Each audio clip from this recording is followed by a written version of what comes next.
I forgot to add myself to the stage. Where was I? There.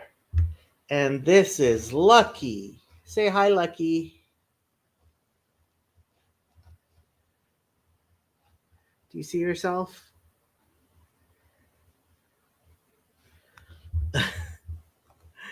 Claire might show up. I'm actually not feeling that well, and I have tons of things to do. Although David is here. How you doing, David? I'm doing well. I'm doing well. That's a cute Uh, dog. Very cute dog. Yeah. Wow, Sam Tiedemann. This is an all-star cast. You better not be Okay. very busy, Jacob. We've got stuff to talk about. We do. Oh wow. Is this the No Kings stream? Apparently, I thought like everybody's at the South Estuary, and like I am actually going to have to go as soon as somebody is supposed to come here. So I don't know how long this is going to go, but I thought I would introduce my new dog to everybody. Hello, Lucky. You're a lucky dog. Ha! This is the You one that lucky you, dog, you. this is the one that you're threatening to shock on air. Is that? did I No, understand that? that was the other ones. Yeah, no, that was Shadow, and Happy. Happy is so when you're trying to decide when to put down a dog, they keep on telling you to count good days versus bad days. When you have a puppy around, good days start looking very differently than they do when there isn't a puppy around, if you understand what I mean. Like it's a good day, but there's poop everywhere. Is that what you mean? What are we getting Well, at? no, that's the case. That's been the case with Happy for a while. She's become incontinent, but that's beside the point. But no, Lucky, no, Happy is the dog I've always had. Happy, I don't know if Happy will come, but Happy has not been doing well. But yeah, and with a puppy around, even her good days, they don't look so good anymore. You know what I mean? Yeah. Yeah. Yeah, she Oh. doesn't jump around much. Happy, come here. Jacob, No, peace in Israel. What's going on? What do you think?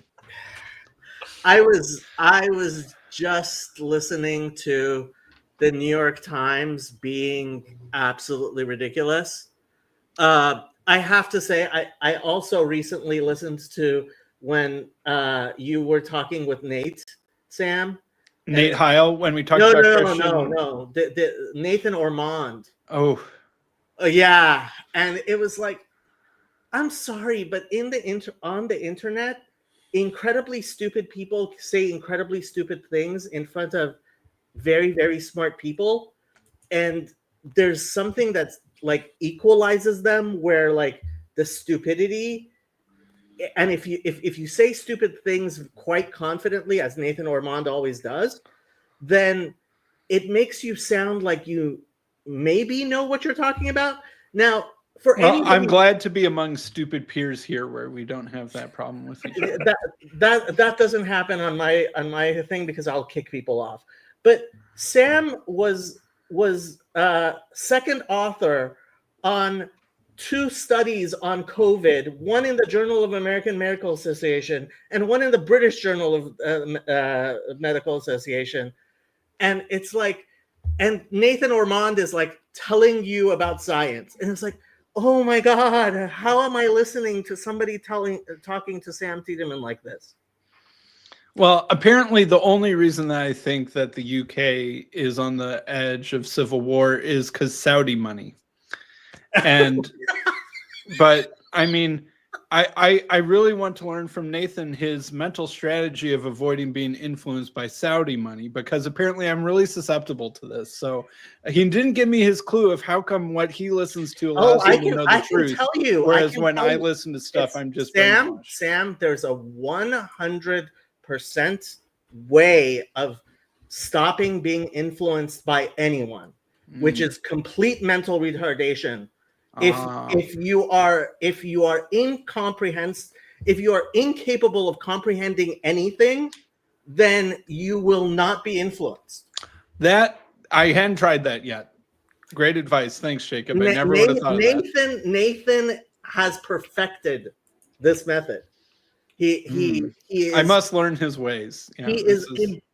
This it's is sort what of the Catholic- Socratic, right? Like the only reason I know more than everyone else is I know that I do not know. I see.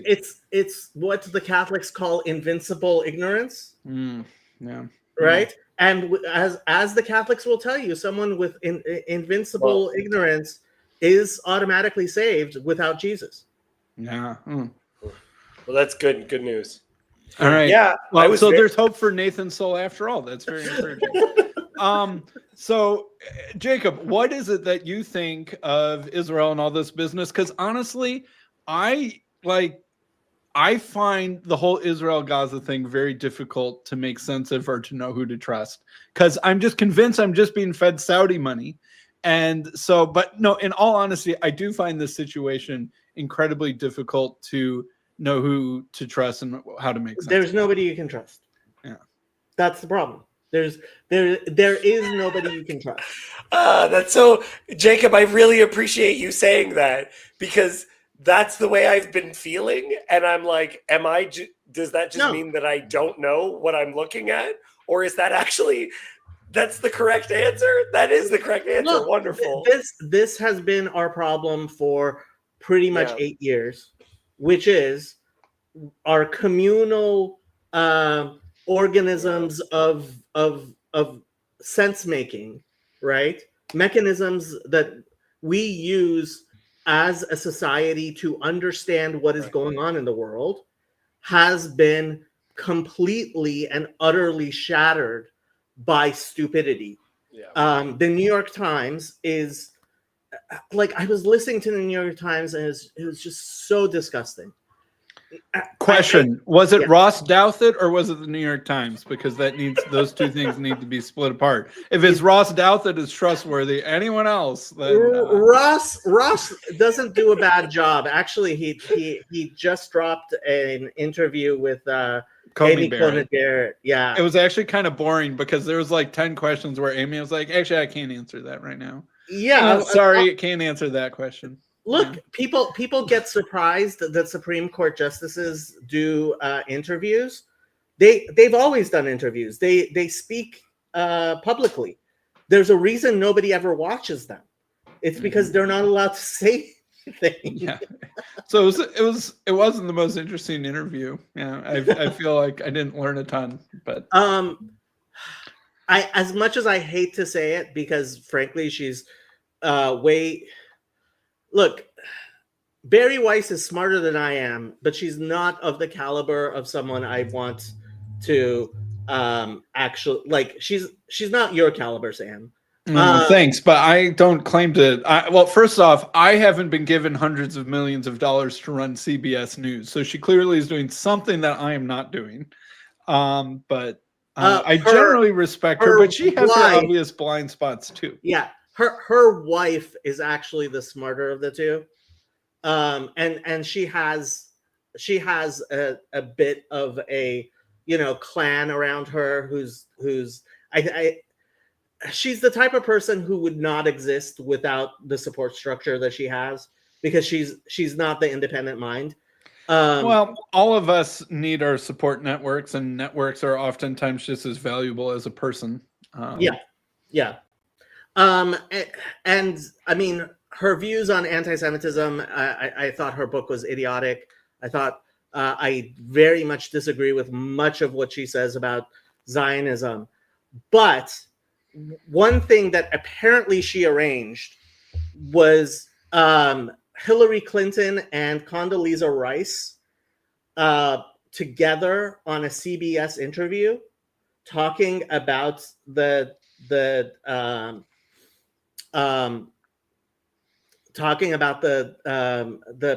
ceasefire, and it was the type of thing you kind of sort of need.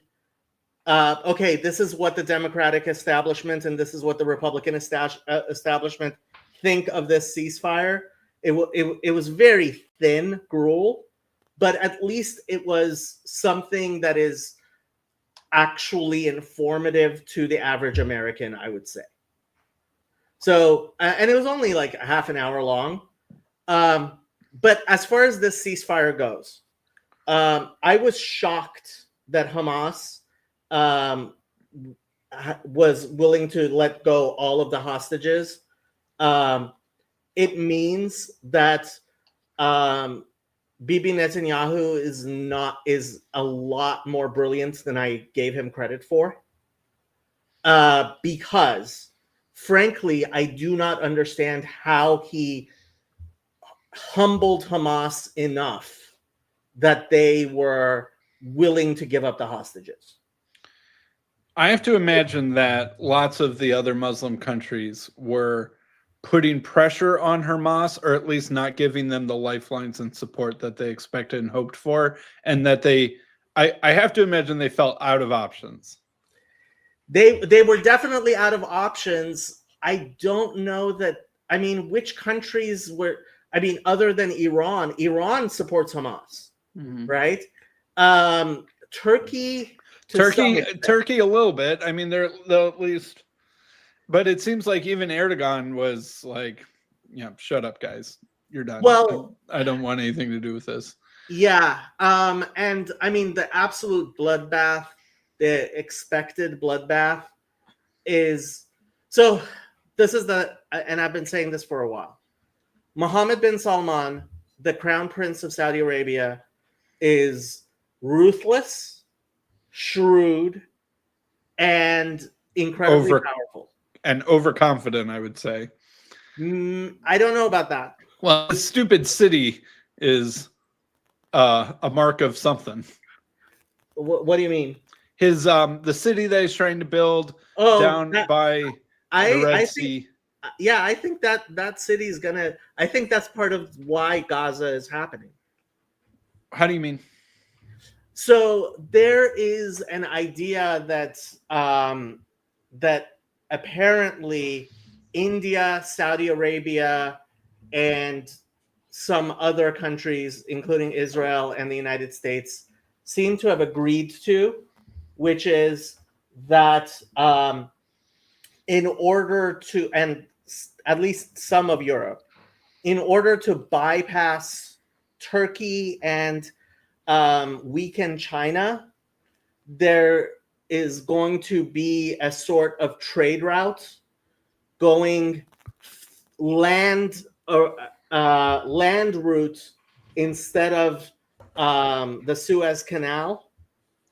To get oil out of the Persian Gulf? Not just oil, but all types of things, including production from India to Europe and maybe even to the United States, right? Creating a supply route over land. And does it go out into the Sea of Aden, or does it go through Israel to the Mediterranean? It goes through Gaza to the Mediterranean. Interesting. Yeah. And so if Saudi Arabia does become this major trade route and Gaza becomes basically a Saudi port on the Mediterranean, Mohammed bin Salman will be far shrewder and more in power than anybody gave him credit for. But that pipeline or that trade route or whatever it is has to pass through a good chunk of Israel, right? Through the desert. You can't get to. It's not going through Egypt. Through the desert, yeah. And if it's a pipeline, nobody's going to mind. Yeah. And frankly, even if it's a railroad or anything else, nobody's going to mind. I mean, Israel's got to be feeling pretty fat and happy at the moment. Like almost all of their enemies within the past year have crumbled. They haven't crumbled. So this is the thing. You know what people have been saying. Sometimes you can just do things. Yeah. Sometimes you can just kill your enemies. And you can put some C4 inside their pagers and blow up their pockets you Well, can. And a lot of people fail to realize the brilliance of the pager attack was that it was non-lethal. There are now thousands of blind and handless former terrorists in Lebanon who are walking, talking billboards against messing with Israel. I also feel that there's a secondary part of that, which is like the story is part of what was also part of that planning meeting. They're like, what can we do that people are going to hear and be like, that's actually pretty cool. Like that it just sounds like you need every now and then what a 12-year-old boy would think is really cool. Like when when you were 12 and you thought that a pager looked like an explosive device, like it's just got that James Bond. School. It's all yeah. Did middle school fun? Yeah. Did you see the golden pager that Netanyahu gave to Trump? No. Oh. All right, and then Trump dropped some bombs on Iran. I still haven't really heard yay or nay on how effective that was. Like there was nobody knows some attention in that in the first couple days afterwards, but I haven't heard any definitive. Nobody knows. Yeah. Let's just drop a couple bombs, see what happens. Yeah. Yeah. I mean, Israel's in a new phase of its existence now. I don't think that's too dramatic to say. Where its enemies have never been weaker, its list of friends nearby has never been longer, and it's never been more secure than it is right now. I, for one, think nothing bad will happen to the Jews again.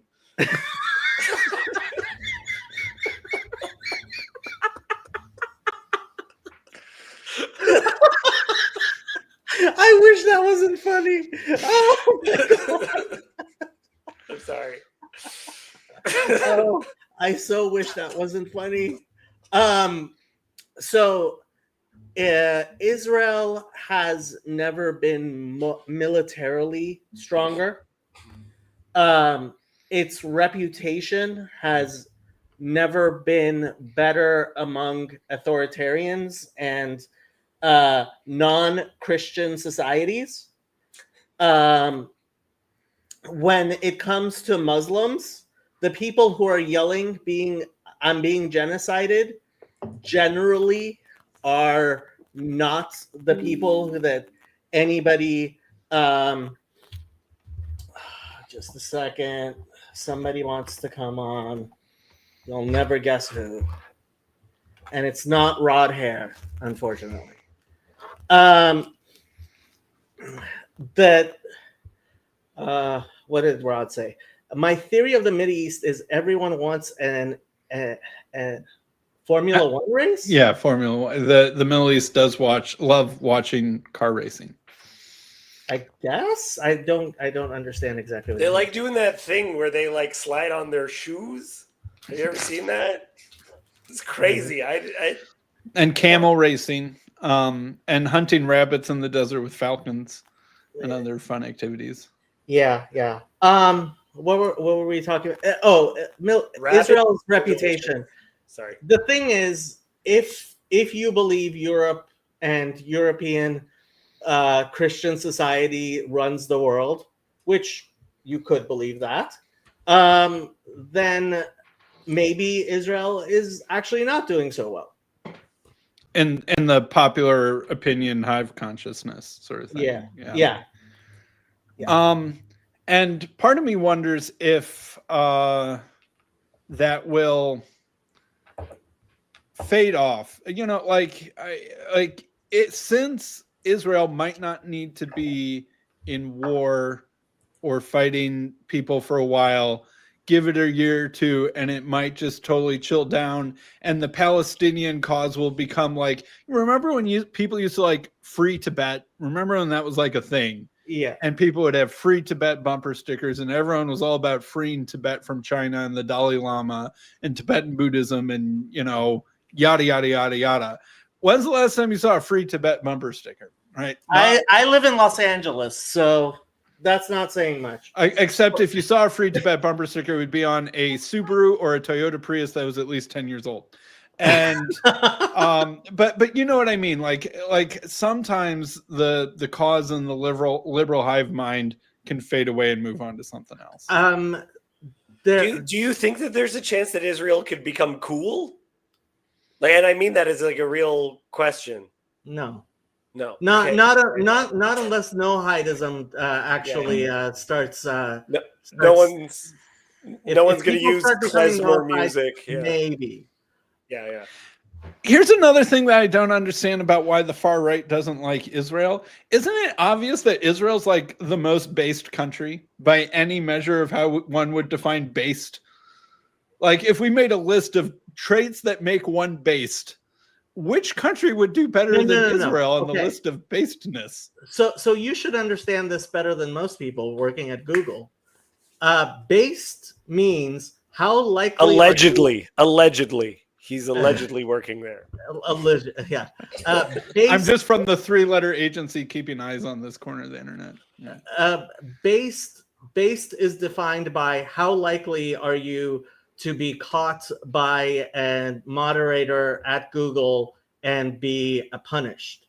That's the definition of based. So if you say something anti-Semitic, that's anti-Semitic in the right way, meaning it's not like you're saying, you know, from the river to the sea, Palestine shall be free. Wrong kind of anti-Semitism. Right. The other kind of anti-Semitism. Exactly. That's how it works. Yes. But in terms of like, you know, people would talk about like birth rates would be a measure of basedness. There's only one Western country in the world that has a positive birth rate that's also educated and wealthy. Yeah, but there's also only one religion that will allow someone like what's that guy's name? The sex trafficker in Romania. Andrew Tate. Andrew Tate to convert to Islam and go walk around claiming he's a Muslim, right?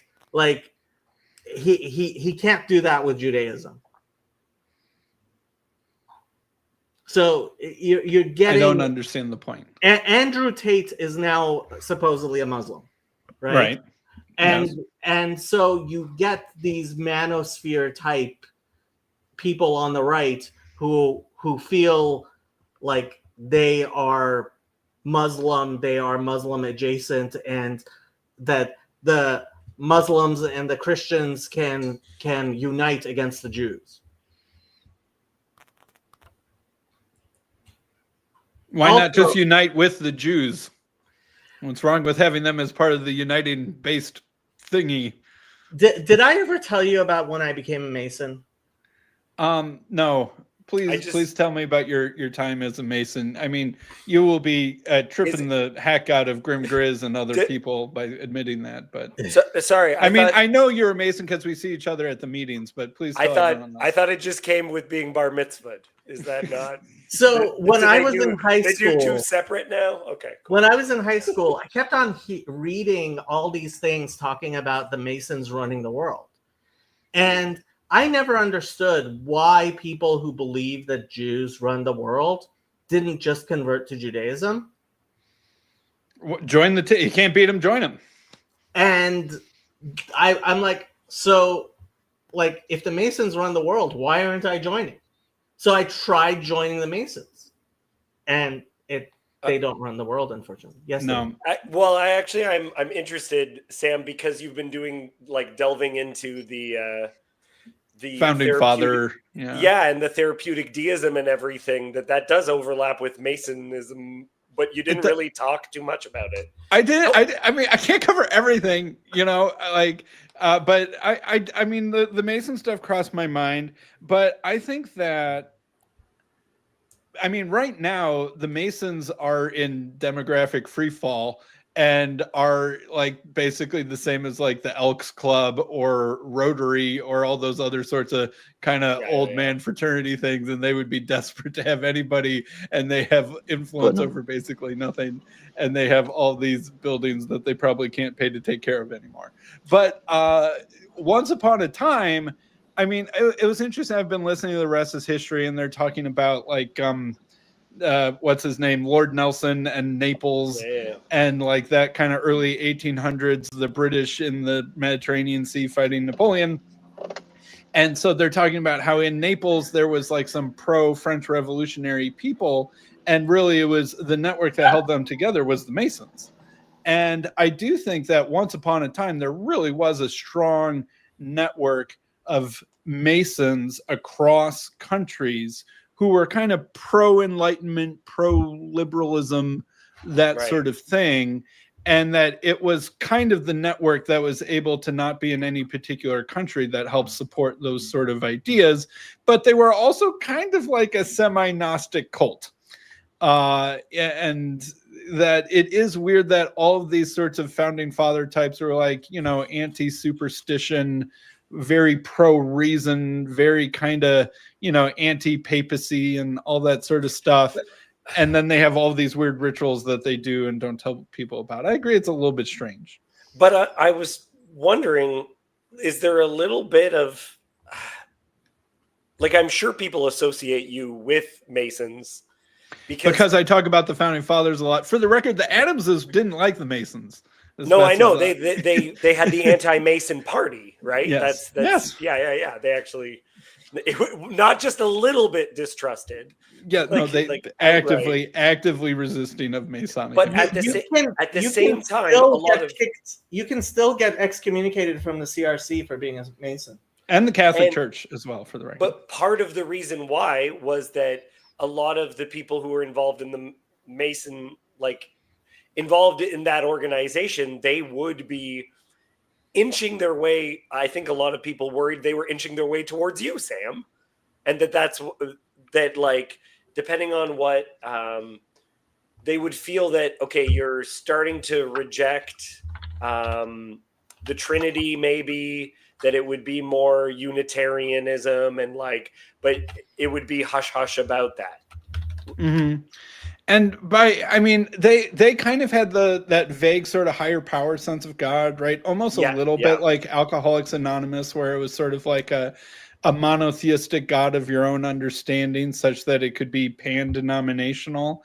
But I think as you got more and more into the weeds and higher ranking, they actually had quite a lot of specific ideas about this deity. And it was intentionally based off of like Hermetic literature and sort of neo-Gnosticism and stuff like that. So there's the Scottish Rite and the Shriners, which have their 33 degrees. Yeah. But the vast majority of Masons are just normal Blue Lodge Masons, which only has 3 degrees. No.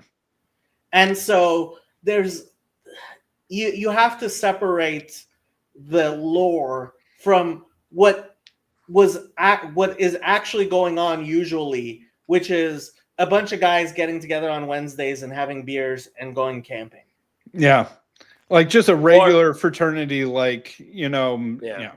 If they're Shriners, I think they have 3 beers. I think that's the difference. And you can even think about fraternities on college campuses, like some of their rituals and stuff like that, and their hazing, you know, like if you were to actually look at it and like put on your Peugeot glasses, there's kind of some weird symbolism and some weird stuff going on. But I think the vast majority of guys just don't think about that, you know, like, I think a lot of the Masons was like that, but that's not to deny that there weren't some people who did think about those things. But then there's ones that definitely cross a couple of lines. Yeah. Sam, do you know enough about Skull and Bones? Probably not. Okay. I like, if we're going to be ritualistic, like even if it's not a real human sacrifice, I don't want to do it. I don't want to be part. No, I don't know that Skull and Bones. Like I remember when I was in college, they would come in to your senior classes every once in a while and tap someone as a member. Great secret society, like Skull and Bones. Like people, I don't know how people make it think it was that. But are there things sort of like, what's that movie with Tom Cruise and Nicole Kidman? Eyes Wide Shut. Eyes Wide Shut. Right. Are there things like that are sort of like next level, kind of pedophilia, or you wear masks and do sexual stuff that means that you are sort of like in some weird kind of secret, together, where once you've done super embarrassing, incriminating things and everyone else in the group knows that you've all done it together, you keep each other so things through that network. Maybe I should have done what I was thinking of doing, which is having a Fountain of Comfort stream where we actually talk about psychology. Let me explain something about human psychology to people. One, human females generally do not like getting involved in sex cults. Generally. And if they do,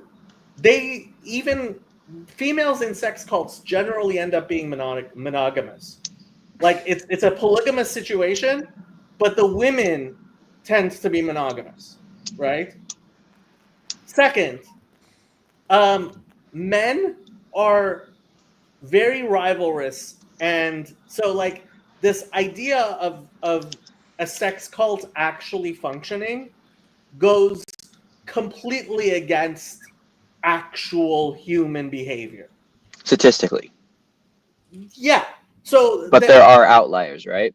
Sure. But even in Eyes Wide Shut, it was they would hire prostitutes and stuff like that, right? And like it was sort of like a guys club where you would put on masks and do awful things, right? It wasn't like a sex cult and like sort of like the, I don't know, Nixum or whatever that thing was, kind of variety. Or Oneira or whatever it's called.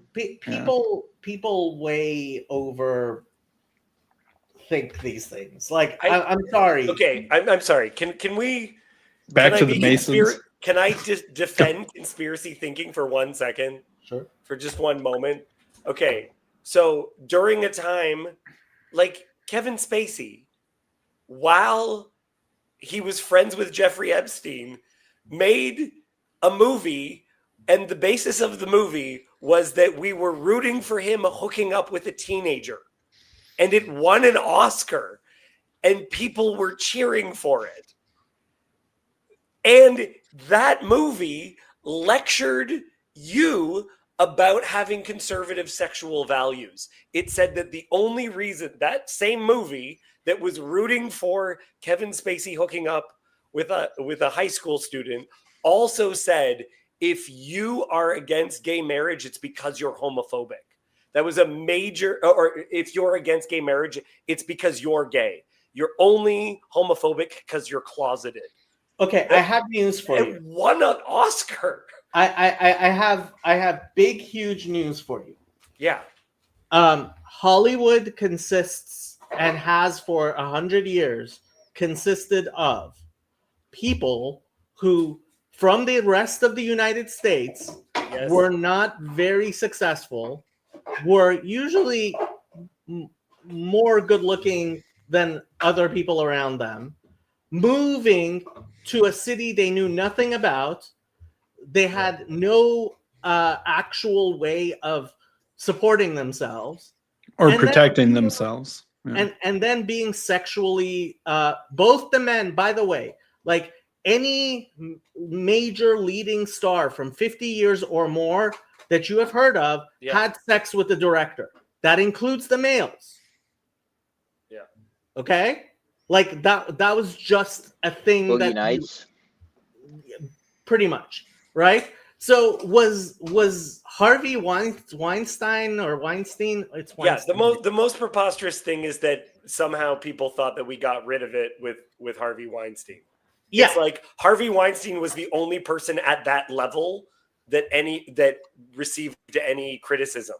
Everyone else was under that type of pretty normal, right?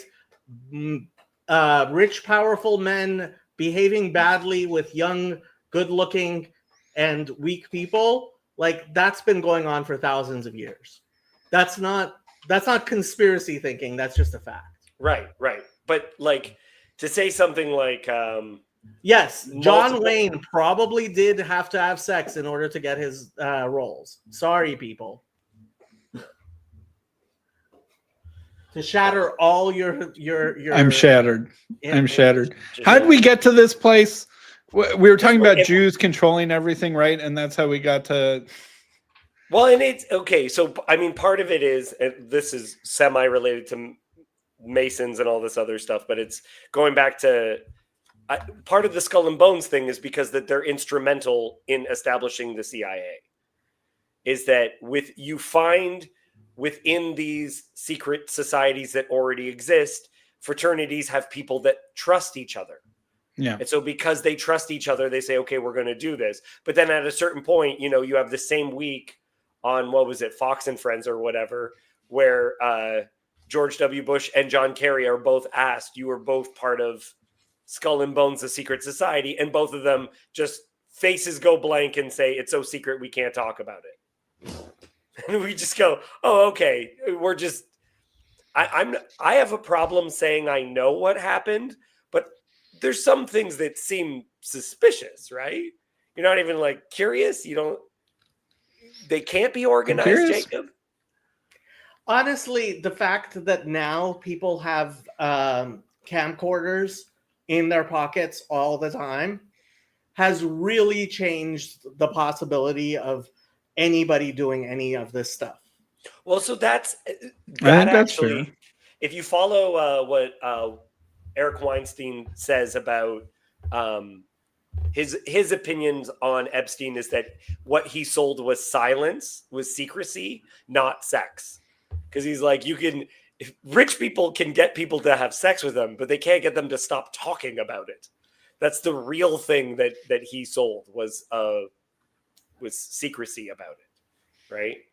And that's also part of one of the bits that is super suspicious is that around the same time that Spacey was doing all these things and average people didn't know about it,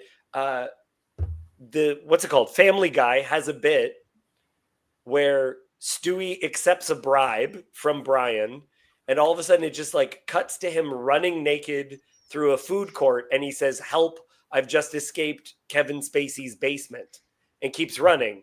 So it was a known secret, as they say, right? So it's not even that people were going around being like, oh yeah, average people in Hollywood didn't think Kevin Spacey was straight or liked adults. It was well known what he was into, right? Yeah, whatever. Trey, what do you want to talk about? Sorry. But I always want to talk about Pim. But I always want to talk about Putnam, baby. Robert Putnam? Robert Putnam, the GOAT. Sam, what do you think of Robert Putnam? The American political scientist. Yes, sir. I do not know too much about. He wrote Bowling Alone, and I don't recognize any of this other stuff. Yeah, Bowling Alone is the one everybody knows, but it's not his greatest hits. I think American Grace,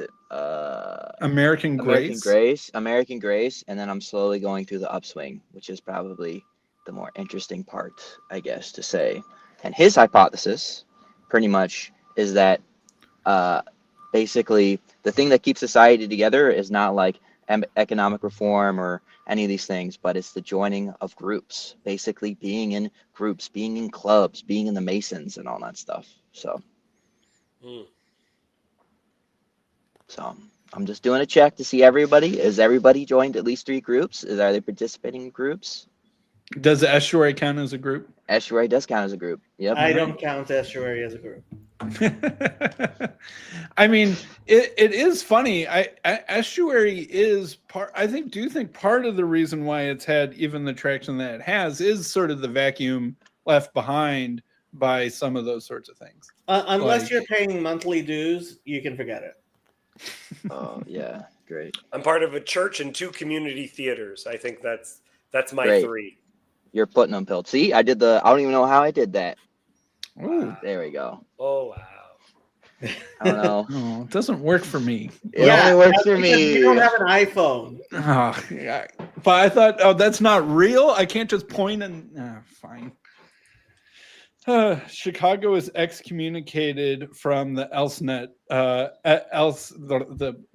Estuary Network hub. I mean, we predate as the Estuary hub. That's really the whole thing. Is that we've got a liturgical variance because we were before them. Why are you excommunicated? I'm sorry, Sam. No, we haven't. Why? I mean, I've been excommunicated, but not from Estuary. It's just we never really formally joined Estuary. Like, you don't find the Chicago group on the Estuary website. But I'll be perfectly honest. Part of the reason why I am reticent to join the full-blown Estuary thing is I think that part of the destiny of Estuary might be to become an official ministry of the Christian Reformed Church. And that if it were to do that, then it would have a real problem with me, or I'd have a problem with it. I'm 100% serious. And Trey, I did not speak to him about this before. I swear, this is the first time he said this. I mean, I've made that conscious decision for years. But Jacob's smart enough to see through the motivations of that. No, I mean this is something we've been seeing for years. Estuary is becoming a Protestant-only space. Part of me also wonders if it is, could, would, should, shouldn't be a male-only space. I mean, it's I think that's another valid question. I mean, it seems an internet-only space. I mean, trying to get, no offense, anybody who touches grass to get involved with Estuary takes a lot. You have to be like, we're not going to hurt you. We're not doing witchcraft. It's all right, but yeah. One of our strangely effective recruitment methods is because the Chicago group meets at a public library. So we're on the library's publicly posted schedule because, they have to do that for legal reasons or whatever. And we've had a decent number of people who just read about our group on the library's public schedule. But aren't you guys called the Jordan Peterson Club? No, we're the Chicago Bridges of Meaning, I think is what it technically says on the library posting. Okay, because I was going to worry about terrorist bombings. I mean, no, we don't. Are violent. I think, and then the description is something like a group that talks about philosophy and religion and politics, or so it's something something vague like that. And we've scooped up and retained a couple of people who just saw us on the library schedule. That's fun. Yeah. Oh yeah. Did your library go till 9:00? I can't find a library in Los Angeles I can go till. Yeah, they kick us out at 9:00, but we can go at 9:00. Very jealous. Very jealous. For some reason in Los Angeles, there's no libraries that are open past 9:00. It has something to do with. It has a lot to do with our homeless problem. Even the library we meet at is in Des Plaines, Illinois. I mean, this isn't a secret. I'm not trying to keep anything a secret. We meet at the public library in Des Plaines, Illinois, and Des Plaines, which is kind of just like a pretty normal middle class Chicago suburb, even that library has a decent homeless population and problem, and there's often police activity outside the library and stuff like that. Zach, Chav Cox. So, are they still allowing Jews in your entire country? Apparently. None of the Jews I know have been kicked out. Are you in the UK, Zach? I am in the UK, yes. But they're just not allowed to go to football games or something? Exactly, yeah. The Jews just aren't allowed in public. Yeah, because, heaven forbid we tempt anyone to do anything to them just because of their flagrant Jewishness. I loved the headline that the BBC went with for Keir Starmer objecting to it was just Keir Starmer says that this is wrong. It's just the headline. Oh, okay, a good start, yeah. maybe slightly stronger. Maybe go something a bit more further than that. Zach, I've been told. My history.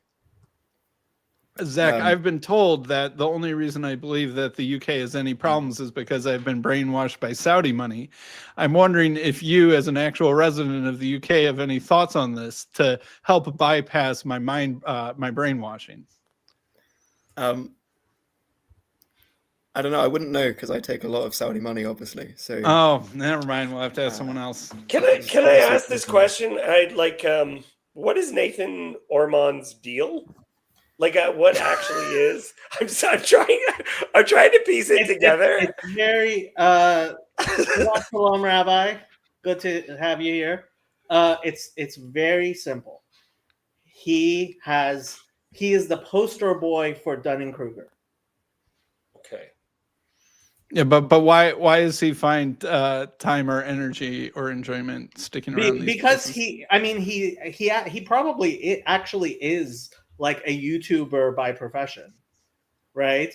And well, I mean, he's got like what in like the teens of subs or something like that. Yeah, you but can't make a living off of that, right? But that's not going to stop him. I mean, this is a guy with a master's degree in philosophy.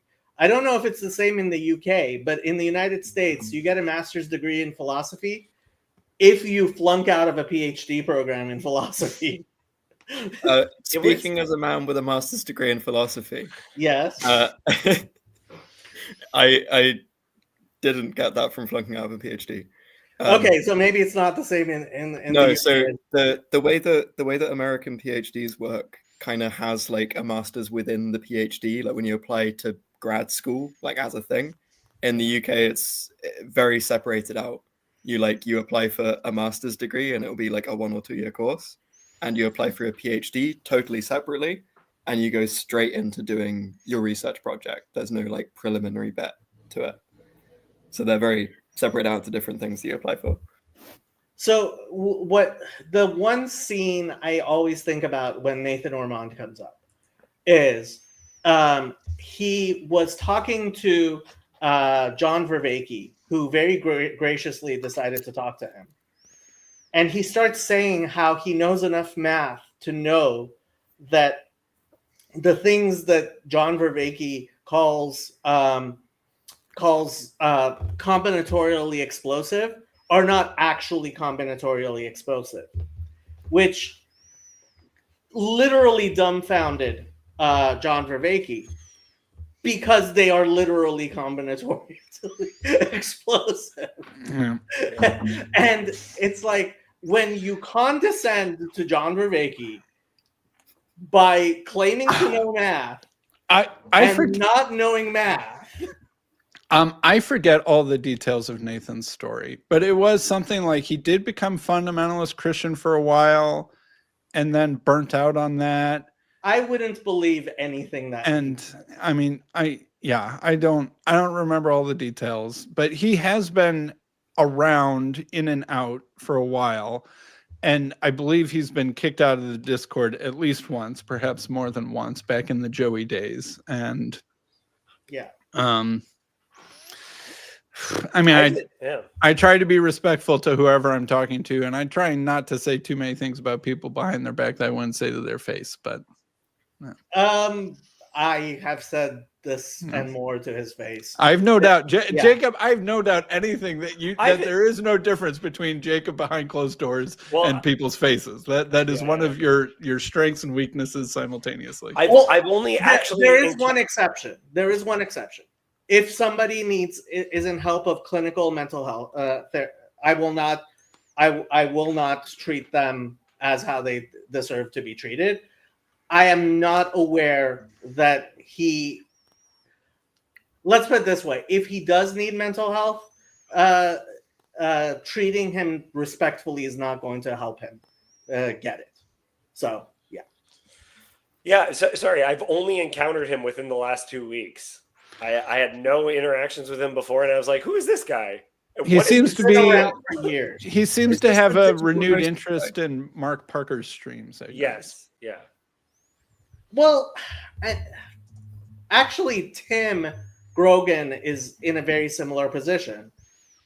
I think all three of them, and there are some more, are people who noticed the 2024 elections and decided that the manosphere is what is causing this abomination that is the Trump administration, and the way to fix it. I mean, I highly recommend everybody actually listen to Rod's discussion with Mark Parker if you haven't. Rod Hare or Rod? Yeah. Rod Hare.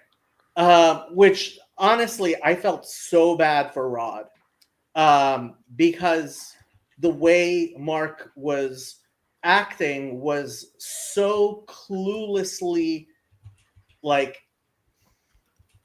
mean and horrible. It really was. Mark doesn't tend to be clueless and horrible. Is it where I'm trying to find the Mark Parker, On Ramp Radio. Yeah. Rod Hare. I have not seen that one yet. Yeah, Mark Parker rarely drops his mask, but when the mask slips, it's ugly. Okay. I mean, my general pitch to Mark Parker at the moment and other people like him is that they should just become the Christian left of the MAGA movement. And that I think that would be a much more coherent place for them to try and accomplish what they're actually trying to accomplish, is just own the label Christian nationalism, but just be like, look, but I really like these particular aspects or virtues within Christianity, the more gentle, what have you. That would require honesty. And if you listen to the discussion, and I encourage honesty with from Rod, no. with Rod, you will see that Mark very clearly says, yeah, I am trying to manipulate you.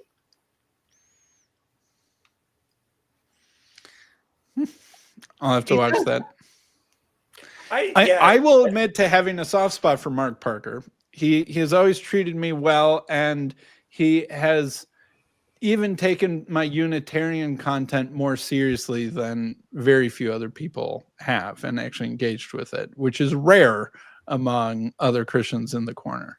I am going to subject everyone to this 1 minute and 20 seconds. I'm sorry, but you guys need to see it. I'm going to use host's prerogative to put the Reverend Parcells to bed, because he does need to get up in the morning. Sorry, Reverend. Thank you. But before he goes, I have a question.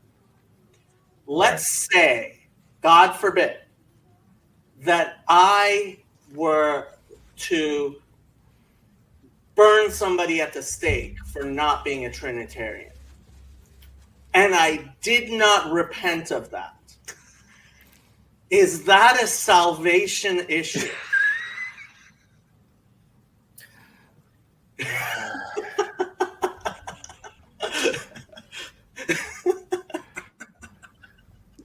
Sometimes Jacob takes that devil's advocate thing too far. There a proverb that says something like, "Don't answer a fool according to his folly." Okay, I didn't subject you guys to the full minute and 20 seconds because I could tell David's like, why are you making me watch this again? I've seen But- it. I just thought the stream was ending when you played It's a that. great 'cause that's clip. the stream I ending. like it. I enjoy it, but I've seen it many times. It's Yeah, a fair question. It is a fair question. I don't know how many times Sam has seen that clip. I've seen you've played that clip for me before. I do play it a lot. But there was a time when I tried very hard, especially because Mark is in the general Los Angeles area. I drove all the way to Chino just to meet with Mark in real life. And I tried, and I was one of the, I taught him how to use StreamYard. I was one of the first people to bump his channel. I tried very hard to be nice to him, and that, I mean, he's still in that thing. What I discovered was that the man is a psychopath. What are your evidences for this psychopathy? Because a normal person, when they build a relationship the way I did with him, would not then have the type of discussion that he did with Chad about me, completely without any sort of compulsion, or like it's just a complete lack of empathy with somebody who's kind of sort of in your life. The man's a psychopath. I'll keep my eyes on the lookout. So, what did we decide about Gaza? I felt like we left that trail a little cold. I mean, we can go back to Gaza. So, as I was saying, Mohammed bin Salman is cruel, ruthless, ambitious, and the one thing I hadn't mentioned yet is he hates Palestinians. And so the fact that the current situation, which is likely to endure for a while, has Israel occupying 50% of the Gaza Strip all around, with Hamas slaughtering people in the middle, seems a lot like the perfect situation that Mohammed bin Salman would engineer. He wants a path to the sea for his pipeline connector corridor thingy. And he wants fewer Palestinians in the world. Well, why not just like go to like Tel Aviv or Haifa or something like that? Why Gaza? There's other access to the sea, or even Caesarea or something. Well, partially because he still has appearances to maintain, and he does. He can't be seen as being in bed with the Israelis. B, he knows that Gaza can be his, whereas Tel Aviv, Caesarea, etc., cannot be actually his. I don't think. What would he use? Yeah. Sorry, what would he use to actually project force into the region? Like, does he have military proxies? I don't know who is in control of Hamas right now. I don't know if anybody knows who's in control of Hamas right now. Yeah, Hamas might not know the answer to that question either. And I have no idea who's murdering who right now, despite the mass public executions that are happening. Like, the people who thought the genocide stopped at when the hostages were returned were silly enough to think that it was the Jews who want to genocide the Palestinians more so than the Muslims. The only people who have actually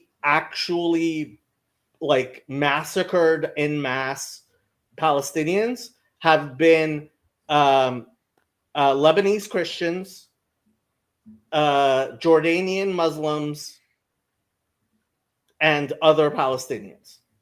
And maybe you could say Egyptians. Nobody in the world that I know of is actually going to bat trying to defend actual Palestinian, like poor Palestinian people, the children of Palestine. Nobody gives a damn about that I've seen. Nobody. Greta Thunberg, from the bottom of her heart, right, in all genuineness, seems to really care about them. Yeah. Mm-hmm. I have noticed a depressing tendency. I mean, I've got a kind of a family member that got very into the Palestinian protests and would go on all the marches, post non-stop about it.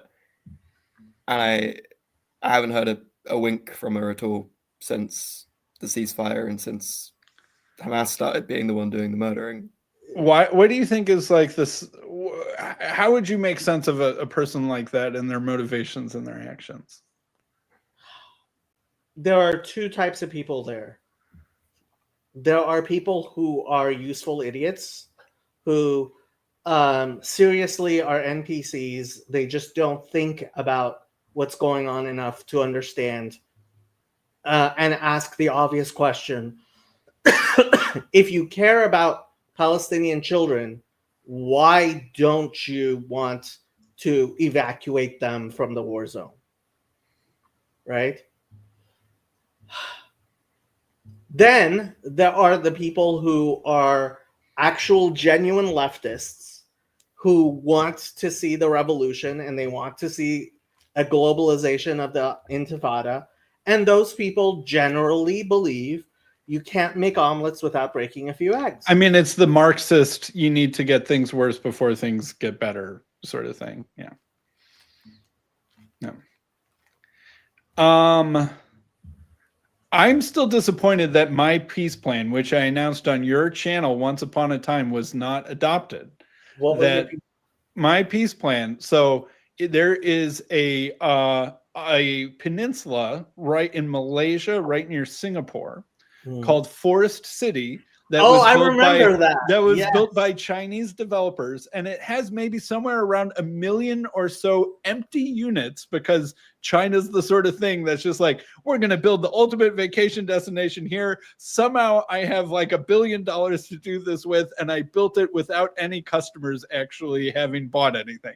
It's called the command economy. Right. So like China, they, built one of these vacation, destinations that was going to be the future thing that every cool Chinese person was going to have a apartment in, and it's called Forest City, and it is literally like 1 or 2 miles from Singapore, and it has a bunch of Chinese looking high rises, but also some beaches, a food court, some slides. It was meant to be a vacation destination. And I'm like, here's the proposal: voluntarily move as many Palestinians as you can into Forest City, Malaysia. Boom. China gets some money out of it. They get to live in a vacation city instead of being in Palestine. And I'm sure that they could get jobs in Singapore doing stuff that happens in Singapore, and boom. Anybody who volunteers to leave Gaza will be executed. And that would be the tricky part. One would need to find a way to ensure safe exit and passage. My other idea was to basically commandeer a bunch of cruise ships and have them be the transport from Gaza to Malaysia. And Malaysia is a Muslim country, so I don't know, there's kind of Muslim helping Muslim aspect. But for whatever reason, it didn't make it from this broadcast up to the powers that be and into action. I still thought it was a good idea. It's still plausible. There's no reason why it couldn't still be plausible. Get on to Tony Blair. He's exactly the sort of person who'll do something like that. May I offer my 2 cents on this? Sure, Kirk. Although I have to object. You turned 18. You are no longer a kid. Yeah, well, some people can argue you're not really an adult until you're 21. You can drink in London at 18. I actually didn't know And that. in Wisconsin if you're with a parent. Wait, I not think only London, Fitterman anywhere. would make a more competent Israeli prime minister than Benjamin Netanyahu. Yoav would make a far more competent Israeli prime minister than Benjamin Netanyahu. I don't know. Netanyahu seems wily like a fox. I got to give him some amount of credit. I'm not saying I agree with him, but I can admire a man who can be put in a tough situation and work with it. What is the point in which you disagree with Netanyahu? That's a good point. Him allying with Kahanists? He has Kahanists in his coalition, which some would have done the same if he had to run a coalition government, given that nobody sane wants to sit with him. Because it's Mr. Netanyahu and nobody agrees with him. How many elections did you guys have in 1 year? 5? What was it? There were some bad years, but this government has been sort of stable all through the war, which is what Netanyahu needed to do. He needed his government to be steady during a war. He didn't want to go to elections during the war. I have been saying, and I wonder what you think about this, Yoav, but Benjamin Netanyahu basically proved that sometimes you can just kill your enemies. Okay, I got into the stream exactly at the point when I wanted to. Look what happened chronologically during the war. First, Trump got nominated. A day before, Netanyahu threw away his Minister of Defense. After that, he was able to replace the Chief of Staff. And then after about a year of struggling with the courts, he was able to replace the head of the Secret Service. And immediately, a week after the new head of Secret Service get into his job, you get a peace plan. This is Netanyahu. So, Yoav, what do you think of this whole peace plan? Like, what's actually happening? And how much money do you receive from Saudi Arabia before I listen to you? Okay. First, I want to correct something that was wrong, that I said some time ago about the hostages. At the time, I said that we have destroyed most of the tunnels. We've been in Gaza for maybe a year, and we have destroyed most of the tunnels. And therefore, the hostages cannot possibly be staying in Gaza, because we were in Gaza. So where are the hostages? And I guessed that the hostages were kept in Egypt. Then the chief of staff was replaced. And then it turned out that my government was lying to me. We actually did not destroy most of the tunnel in Gaza. We destroyed a third of the tunnel in Gaza. Okay, so since then we destroyed more tunnels. We say that by now we destroyed about most of the tunnel, like 60% of the tunnel in Gaza. So this explains the location of the hostages. Now, do I understand what's happening? No. Why should I be motivated by anybody paying me when I have a very strong motivation of survival? I mean, I have property and family here. I should be doing my best to keep those, even unpaid. All right. Well, I'm very glad to hear that that you are not filling my ears with Saudi propaganda. For Nathan Ortman's sake, I had to make sure that that was the case. Now, money. There is now an investigation going on about channeling of money within the US to all sorts of NGOs and organizations. It is a very well-known fact that a lot of money was channeled to Israel, and it was never a secret because I could see the signs, 10 meters long, 3 meters wide sign in the cities of Tel Aviv, and I could read what the size, and those signs were hanging there for 2 years, or even more. That must be much before the war, let's say 3 or 4 years. That's a lot of money, hanging 10 by 3 meters signs all over the city of Tel Aviv for 4 years. So I don't need to go into the books and trace the money. I can just read the signs, and I know I know where the money goes. I know how the money flows. That's what reading the signs, and I can assure you that almost no signs were for the current government. There are occasionally signs of congratulations or supporting Mr. Trump, possibly paid by the whatever branch of the Republican Party that exists in Israel. It does exist. It's not a secret. So this is about this is how the money flows. The big money is going to flow, as you correctly analyzed, to Gaza. You know, it's how people are calculating GDP. I never agree to this kind of calculation, but this is how people think. Okay, if there is a broken window, then it needs to be fixed, and that adds to the GDP. Now we have a broken city. That's a lot of money. It's worth a lot of money. A broken city worth a lot of money. Whoever controls Gaza gets his 10% of approving that city planning.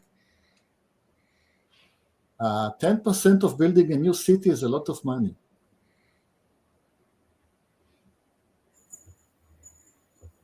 Yeah, I'd say so. So this is about this is if you're asking about the money. This is the money aspect of it. Nowadays, we're going to control the Gaza Strip so it can collect his 10% of rebuilding it. So who's going to pay for the rebuilding of it? Where's the source of the money? Well, this is why I don't agree to this calculation of GDP, but you analyze it well. If the political situation is stable, then it is an investment opportunity because it's a good seaside resort, lots of cheap labor. You can build, there isn't any, but you can build a decent port. Building the port is also something the Chinese can do. But the political situation needs to be stable. It hasn't been stable ever. Even in the Bible. Yeah, starting from the Amalek, yes. I tell you something. And Tel Aviv has grown out of the old city of Jaffa. So there exists the old city of Jaffa, going back to the time of the Egyptians, and it has some remaining city walls, not a lot, just tiny bit, but it has, like any old city, had some city walls, and it's a port town. Jaffa is a port, lousy port. The worst in the world, I think, but it's a port.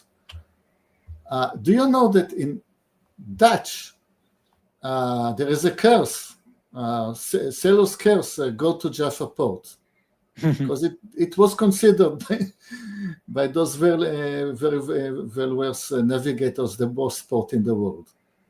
Okay, but as in any old port city, you get cannons, for tourists. You have old cannons to the tourists like to see. They are rather small. They are not naval or port cannons. They are rather small land war cannons. Nowadays, for sure, they're pointing at the sea, but they will be useless. The small cannons will be useless against as port cannons.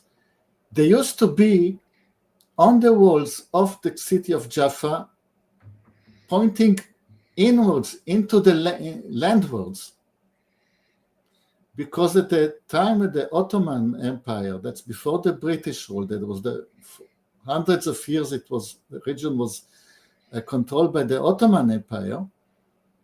The raids of the Amalek and other tribes onto the citizens of the region forced the government to point cannons on the city walls inland. And you can only be safe if you lived within the walls in the time of the Ottoman rule. And if you stayed out of the walls during nighttime, you're probably not going to survive it, or your money is definitely not going to survive it. When the Ottomans became the sick man of Europe and the Western powers beginning to infiltrate into the region, increasingly it was safer to live out of the walls under some kind of Western influence. And this is how the city of Tel Aviv and then, as well as the modern city of Jerusalem out of the walls was created. So will the political situation stabilize? If ask me, no chance. No chance that'll stabilize? When did it, in the time of Solomon, it was stable. Last time I heard. So I was listening to the New York Times podcast, and they had a expert who said this with a straight face, and I just want to hear to watch Yoav's face as he hears me repeat this claim that this person made with a straight face.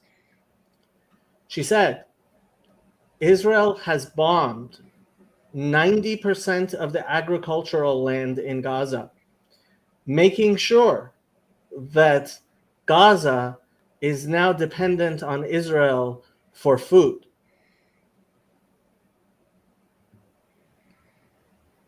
That would be a lot of bombs. No, there's no agricultural land.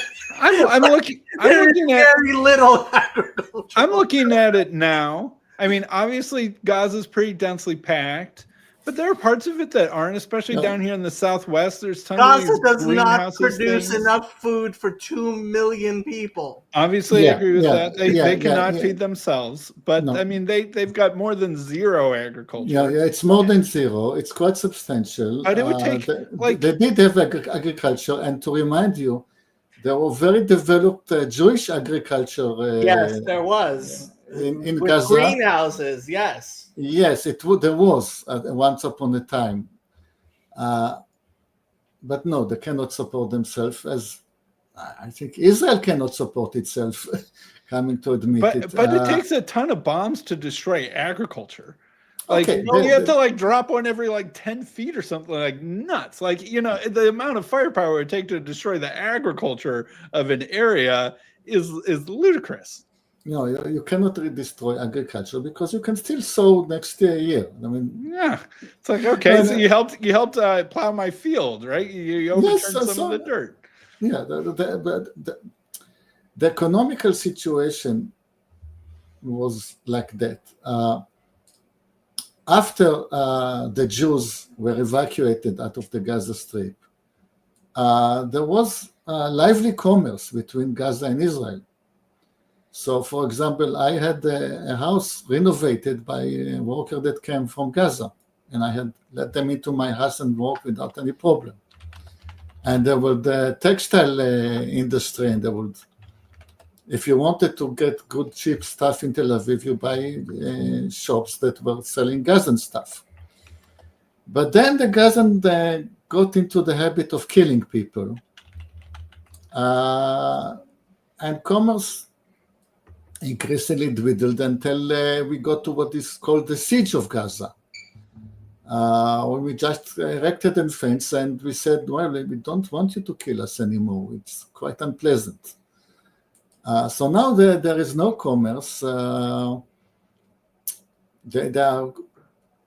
100% dependent on the aid. But what is aid? Aid is UNRWA. What is UNRWA? UNRWA is Hamas. So they're 100% dependent on the totalitarian regime and its supporters. You have to replace that with more benign totalitarian regimes and that will and their supporters. That's the best you can do. And I mean, if you want to be optimistic, increasingly when you see that the people have repented and they're not into killing us so much anymore, and we can open the gates to commerce and to, a day before the war, there was still Gazan workmen coming into Israel daily, so and coming back at night to Gaza. There was some exchange of labor. And weren't some of the people who were targeted in the October 7th attack people who had hired some Gazans, and so that they knew where their house was, and that some of that knowledge was part of what was used in the terrorist attack against them? That has been their method for decades. It's not in the world. Mm-hmm. It always has been. If you being the turn of event that you hired some worker to work in your shop in Tel Aviv, let's say, and he got. I mean, most of them don't. I mean, don't. That's not the usual rule. The usual rule is that people are nice, but occasionally your worker get radicalized by the local imam, or tortured and extorted. Right? Like I can imagine cases where they didn't even want to do that, and that Hamas found out that they had one of those jobs in Israel, and said, "Hey, you better tell us what you know, or else your family, else your grandmother, but, blah blah blah." Yeah, but I'm now going to stop blaming the people of Gaza and return to my initial statement. It's just a week or two after we have replaced our head of Secret Service that we got the peace deal. Is this a coincidence? Is this a coincidence that Trump had to manage to replace his Minister of Defense a day before Trump was elected? There is stuff that is going on in Israel as well. You cannot separate Israel from America. You cannot separate Israel from Gaza. It's the same mechanism, and yes, it is extremely complicated to understand.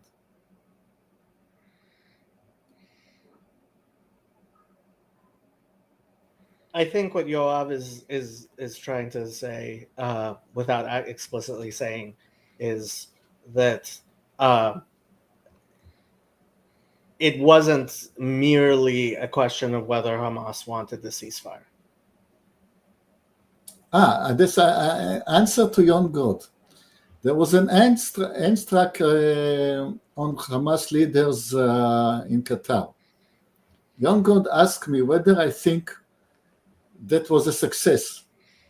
And my reply was it was a limited success. In retrospect, it was a success.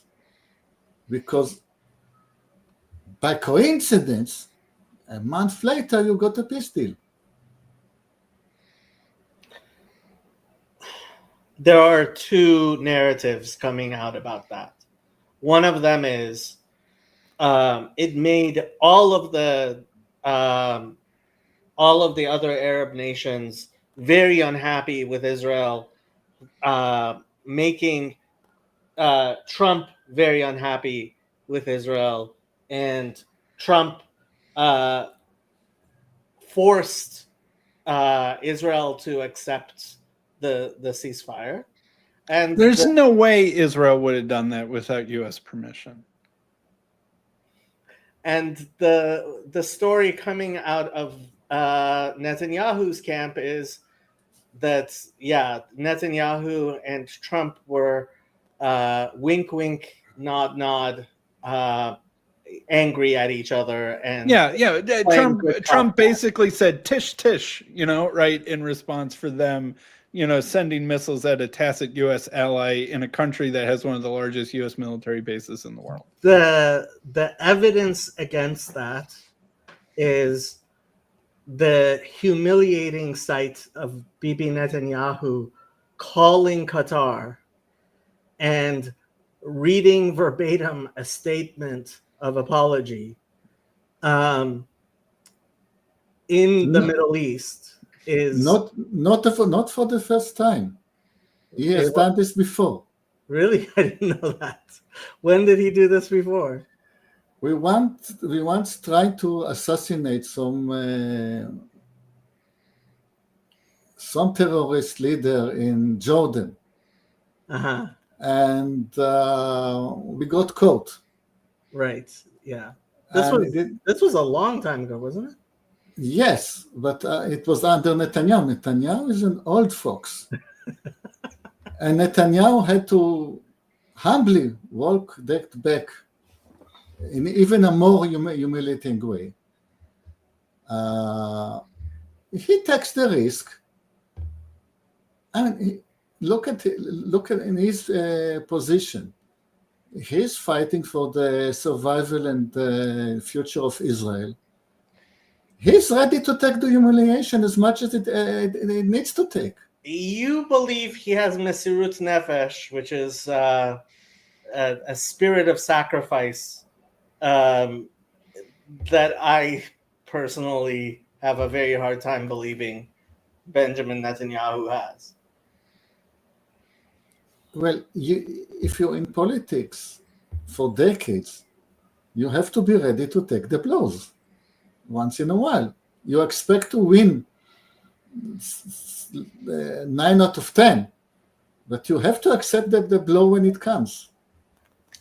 Okay. I mean, if I have to say, Don, I don't think people in the United States quite recognize what humiliating yourself like Netanyahu was forced to do signals in the Middle East.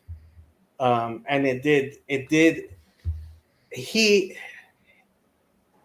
Israel has very clearly signaled to everyone else in the Middle East, we do what the United States says, in ways that I don't think most Americans appreciate.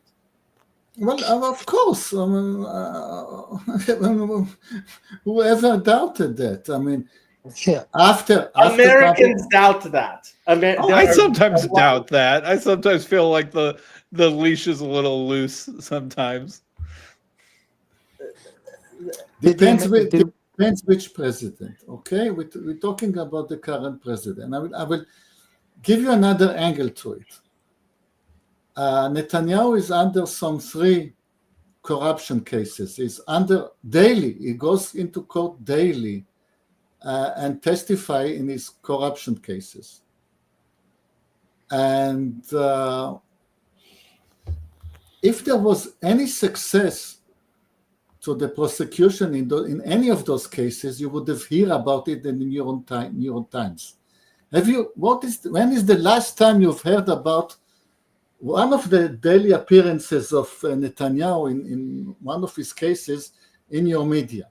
It was on the same page of the newspaper when Trump actually got convicted of something that they were trying him for.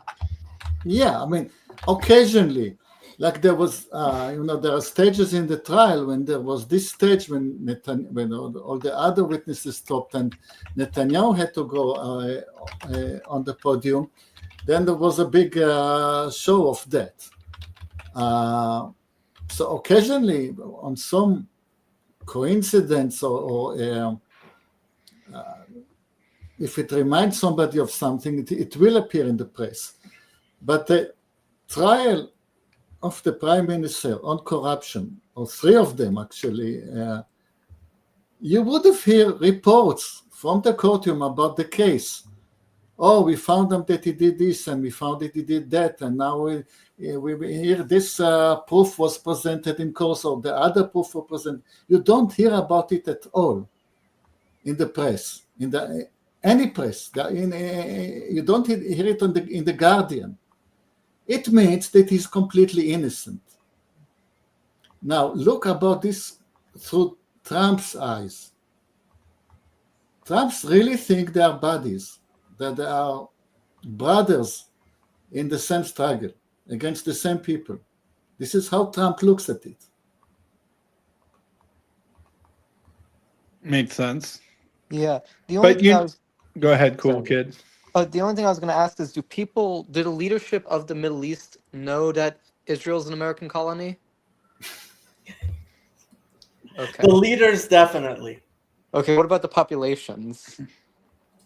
Oh, I mean, that's why they chant "Death to America, death to Israel." I feel like it's been pretty the idea that those two things are working together and that they're the great Satan and all of that. I feel like that's pretty popular sentiment. Too many Americans imagine that they chant "Death to Israel, death to America" because they view America as the supporter of Israel.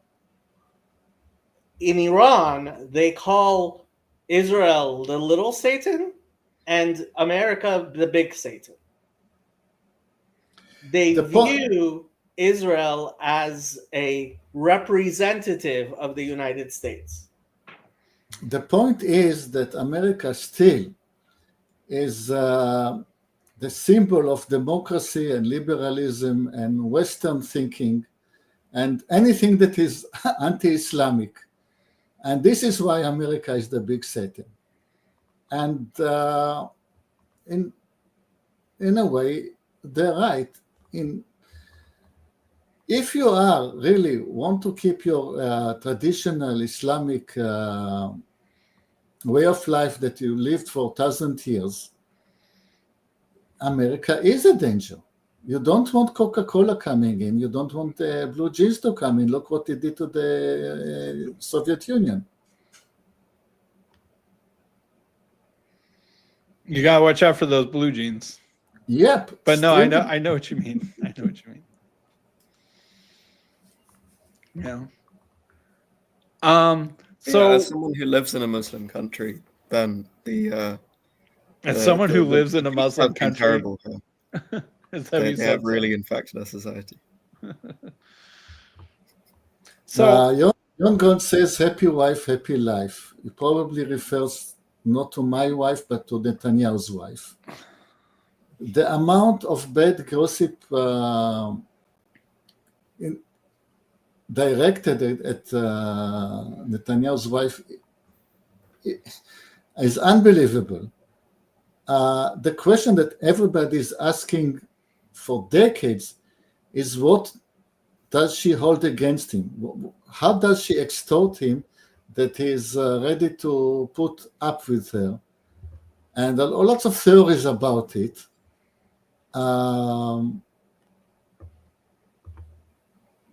It seems that, like any couple, they had their rough stages. Like if you're the head of a state, you might get sleeping around sometimes, and the wife might be sort of anxious about it. It seems to me that at this age, they are not young anymore, and after so many years, it seems to me that maybe it is a happy couple. Like the Macrons? She is definitely, she used to be even quite a pretty female when they were young.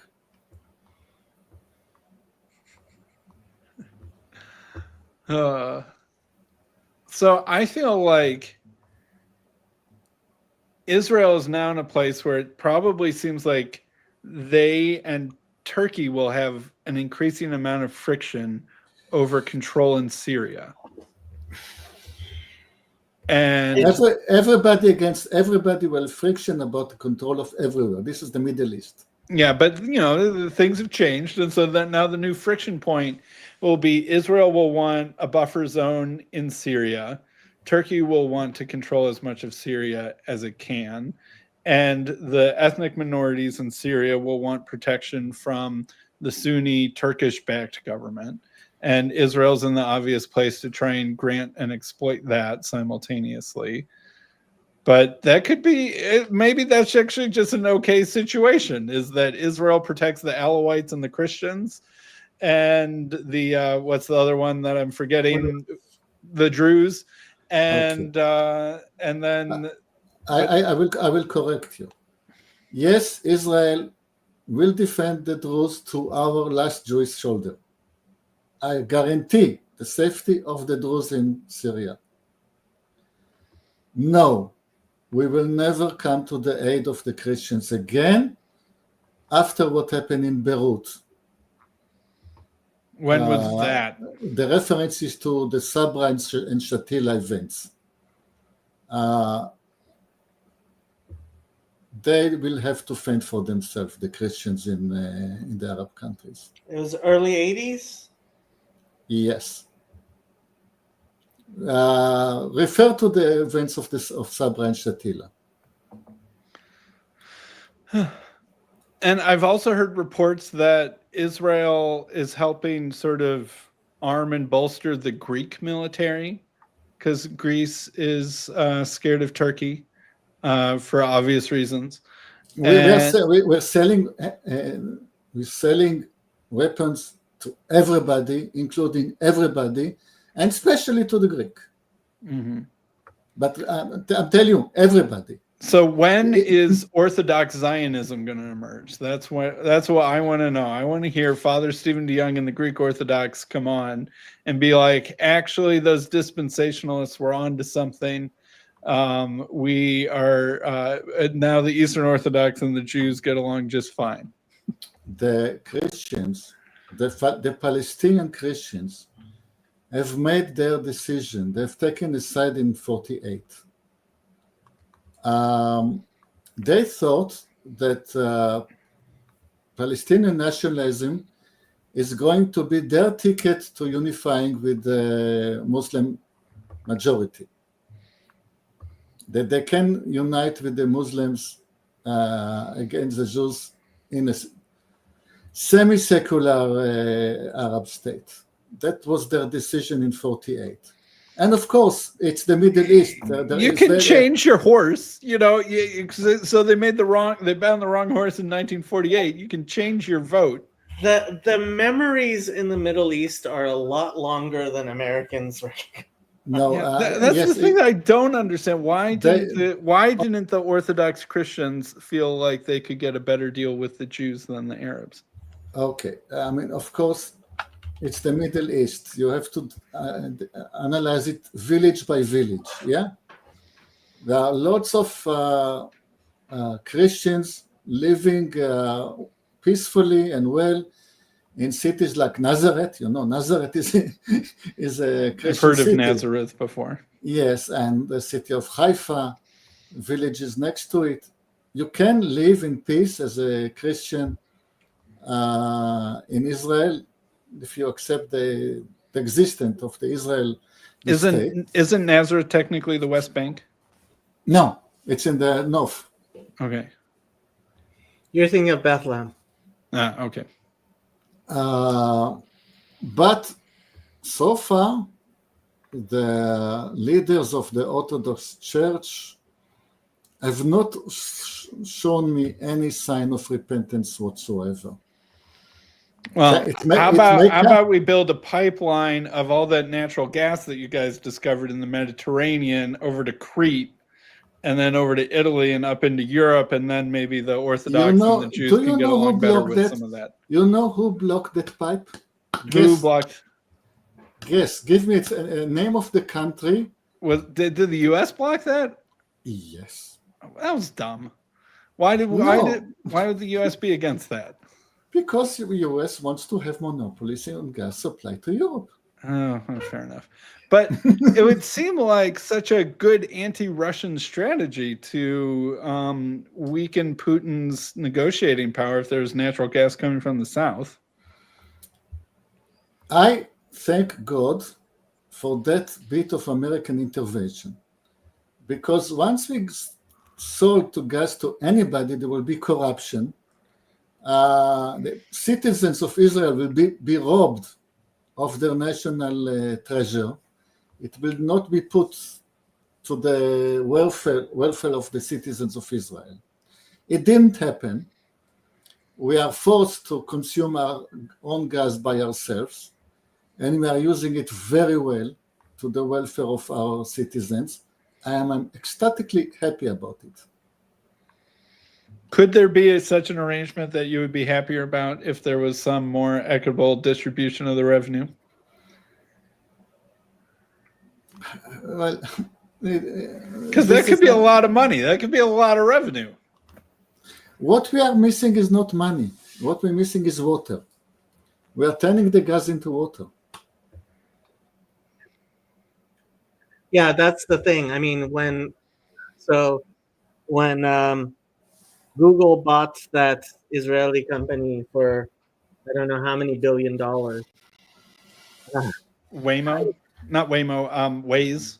Yeah, I was sitting there talking to my dad, who he was living in Israel in the late 60s. He went to Technion, and he went back to Iran because there was no economic possibility in Israel to make a life. That's why I was born in Iran, despite the fact my father is a Boger Technion, Huh. a graduate of Technion. But which in Israel is like graduating MIT. But I want to know, Yoav, what about the situation in Armenia? I was actually very, very surprised. Armenia? Yeah. Why are you asking me? I mean, I am an expert in color science, not you are Armenian politics. All things Middle East. I still don't understand why Israel and Azerbaijan are the allies against Armenia and Iran. I've always wondered that. I remember first hearing like Israel sticking up for Azerbaijan or something, going, what's going on here? It's the wrong side. Just because Armenia is friendly with Iran, or Armenia is not so friendly. I mean, Armenia doesn't have any friends. Christian country. Yeah, it's friends with Russia, but they're not a very helpful friend at the moment. I have no idea. I approve of this policy because it's bearing fruit, but I have no idea who masterminded it and why. Aren't there a lot of Armenians in Jerusalem, or isn't there an Armenian quarter of Jerusalem? Yes, of course. But that has nothing to do with the country of Armenia. Well, it has a little bit to do with it. I feel like Israel could make a good friend with Armenia if they were just willing to, fly some fighter jets every once in a while, anytime Azerbaijan got too finicky. Well, of course. I mean, if there was not for this war, there was. Why wouldn't be a good? I guess this goes back. We just need to figure out how to get the Orthodox to be Zionists. But I don't know. I don't have any access to the books. I would guess that we are selling weapons to both sides in many international conflicts, because we are selling to everybody. Yeah, I mean, Azerbaijan specifically. I mean, if Armenia is friends with Russia, I don't know. Am I saying Russia is pretty hostile to Israel, or no? Russia and Israel get along strangely well for reasons I don't always understand. It is extremely complicated. It is extremely complicated. The relationship between Armenia and Russia are tense because of NATO. It's like the same situation as the Ukraine. NATO would love to use Armenia as a base against Russia, but there is a history of good relationship between Armenia and Russia. So the situation is complicated. I mean, it just cannot be analyzed in such a discussion, because whenever you mention the name of the country, then you have to analyze the relationship between it and each and other country. I mean, it's exponential complexity. Once you put Armenia into the story of the Middle East, you just increase the complexity. Armenia could be and what about the Kurds? The Kurds in Armenia and in Turkey and in Iraq and in Syria. What about them? Israel was supporting them heavily at the time. It's unanalyzable. And I have a question for you, just historically, just to understand how complicated things are. While I suddenly remember the Kurds. Remember the Armenian massacre? Yeah. Yeah. So it was a massacre that was conducted on the in Turkey against the Armenian nation. It's as awful as the Holocaust, for sure. And if you look at the map, if the Armenians would escape eastward to Kurdistan, they would be saved. Why did not the Armenian escape to Kurdistan?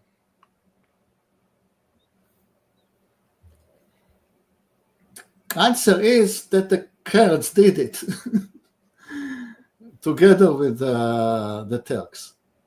That Middle East is, first, more awful than you can imagine, has been more awful than you can imagine for longer than you can imagine it, and unanalyzable.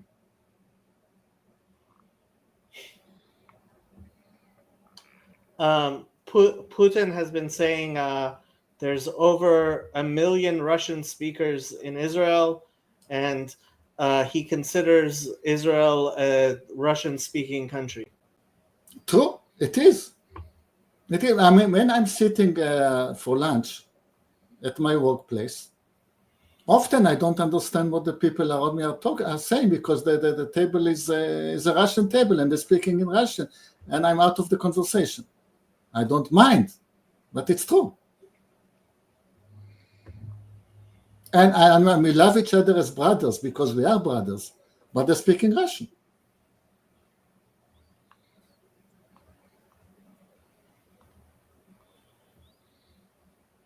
And a lot of those Russians, despite the fact that they claimed to be Jewish in order to make Aliyah to Israel, when and if they become religiously involved, like our dear friend Teddy, I don't know how many people here remember Teddy, end up going to Russian Orthodox churches. Are they halakhically non-Jewish? Almost all of them are not halakhically Jewish. I did not stumble across any, let's say, Christian Russian Jew, or a Russian Jew that has returned to the Orthodox religion. I just not something that I have ever encountered, and I know many of them. They tend to be completely secular. They do celebrate Novi God, but Novi God is not a religious. It's not a Christian religious holiday. In Novi God, I mean, you get Christian symbols. You get Easter eggs in Easter. Okay. I do not know any of them who is not secular. You also live in North Tel Aviv. You don't know too many Jews who are not secular either. Well, I work in South Tel Aviv, and the catch basement, or the catchment base of people coming into my workplace is way into the south.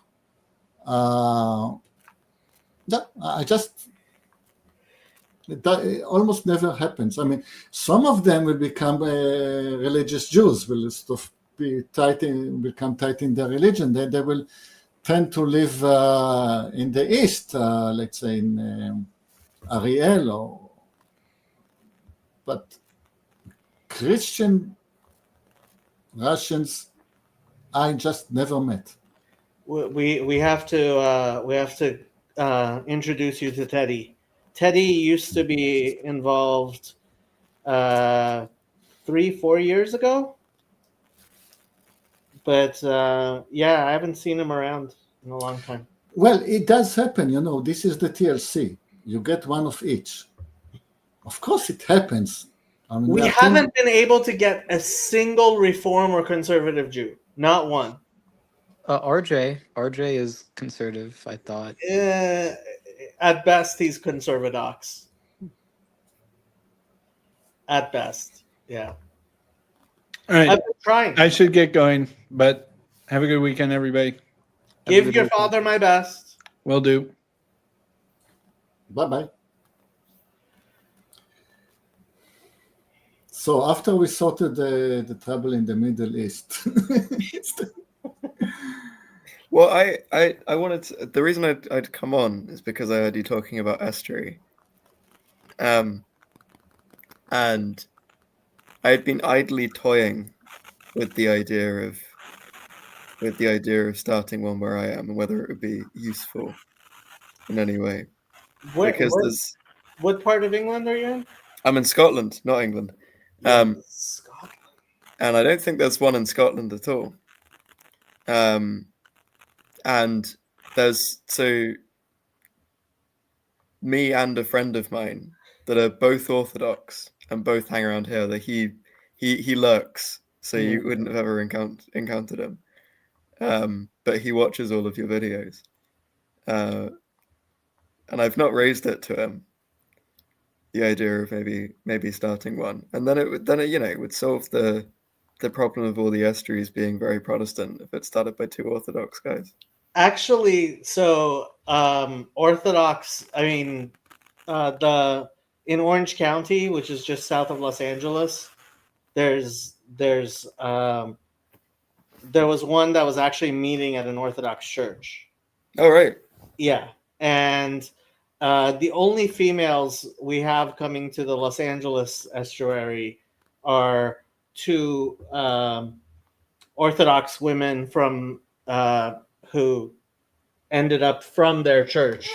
So there is a bit of Eastern Orthodoxy, although I basically think Eastern Orthodoxy is Protestant Catholicism, but that's just me. Have There's you a lot of talked Catholics that would agree with you. have you talked to Tayo? You should definitely talk to Tayo. Not really. I think I've been on a stream where he's been there once, maybe.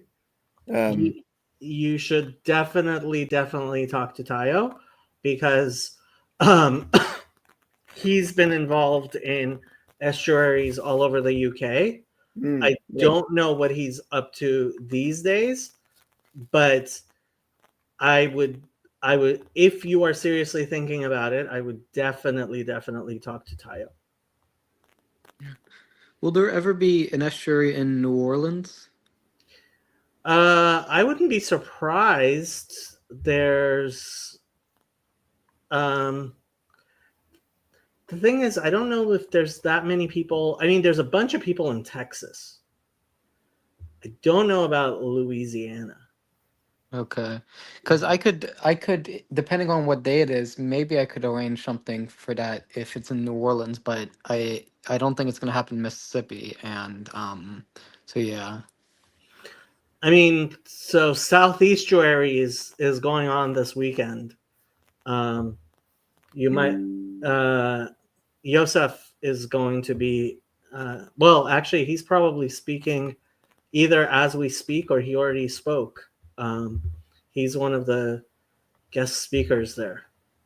Yeah, but that's in Georgia.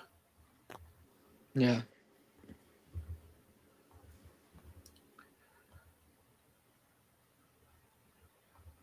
Neil is starting one at his church in New Orleans. There you go.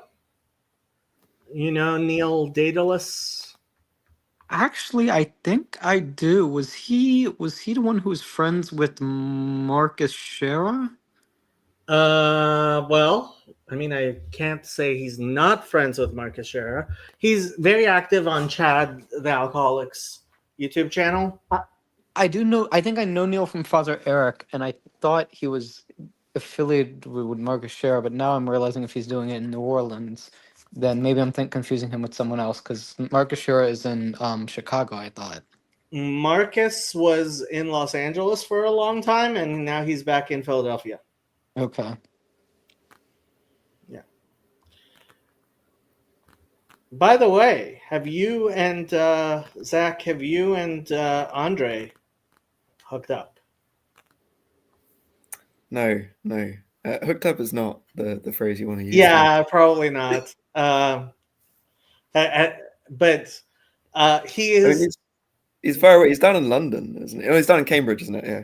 Yeah. He's the official representative of Eastern Orthodox Christians on my Discord server. So yeah. I thought Father Stephen would be. Father Father Stephen Stephen isn't isn't on connected. Discord. He is. I thought I saw he has an account on your server. Father Oh. Stephen? No, that's Father Eric. Okay, I thought I saw Father Stephen on your Discord. I would be really surprised. Yeah. Yeah.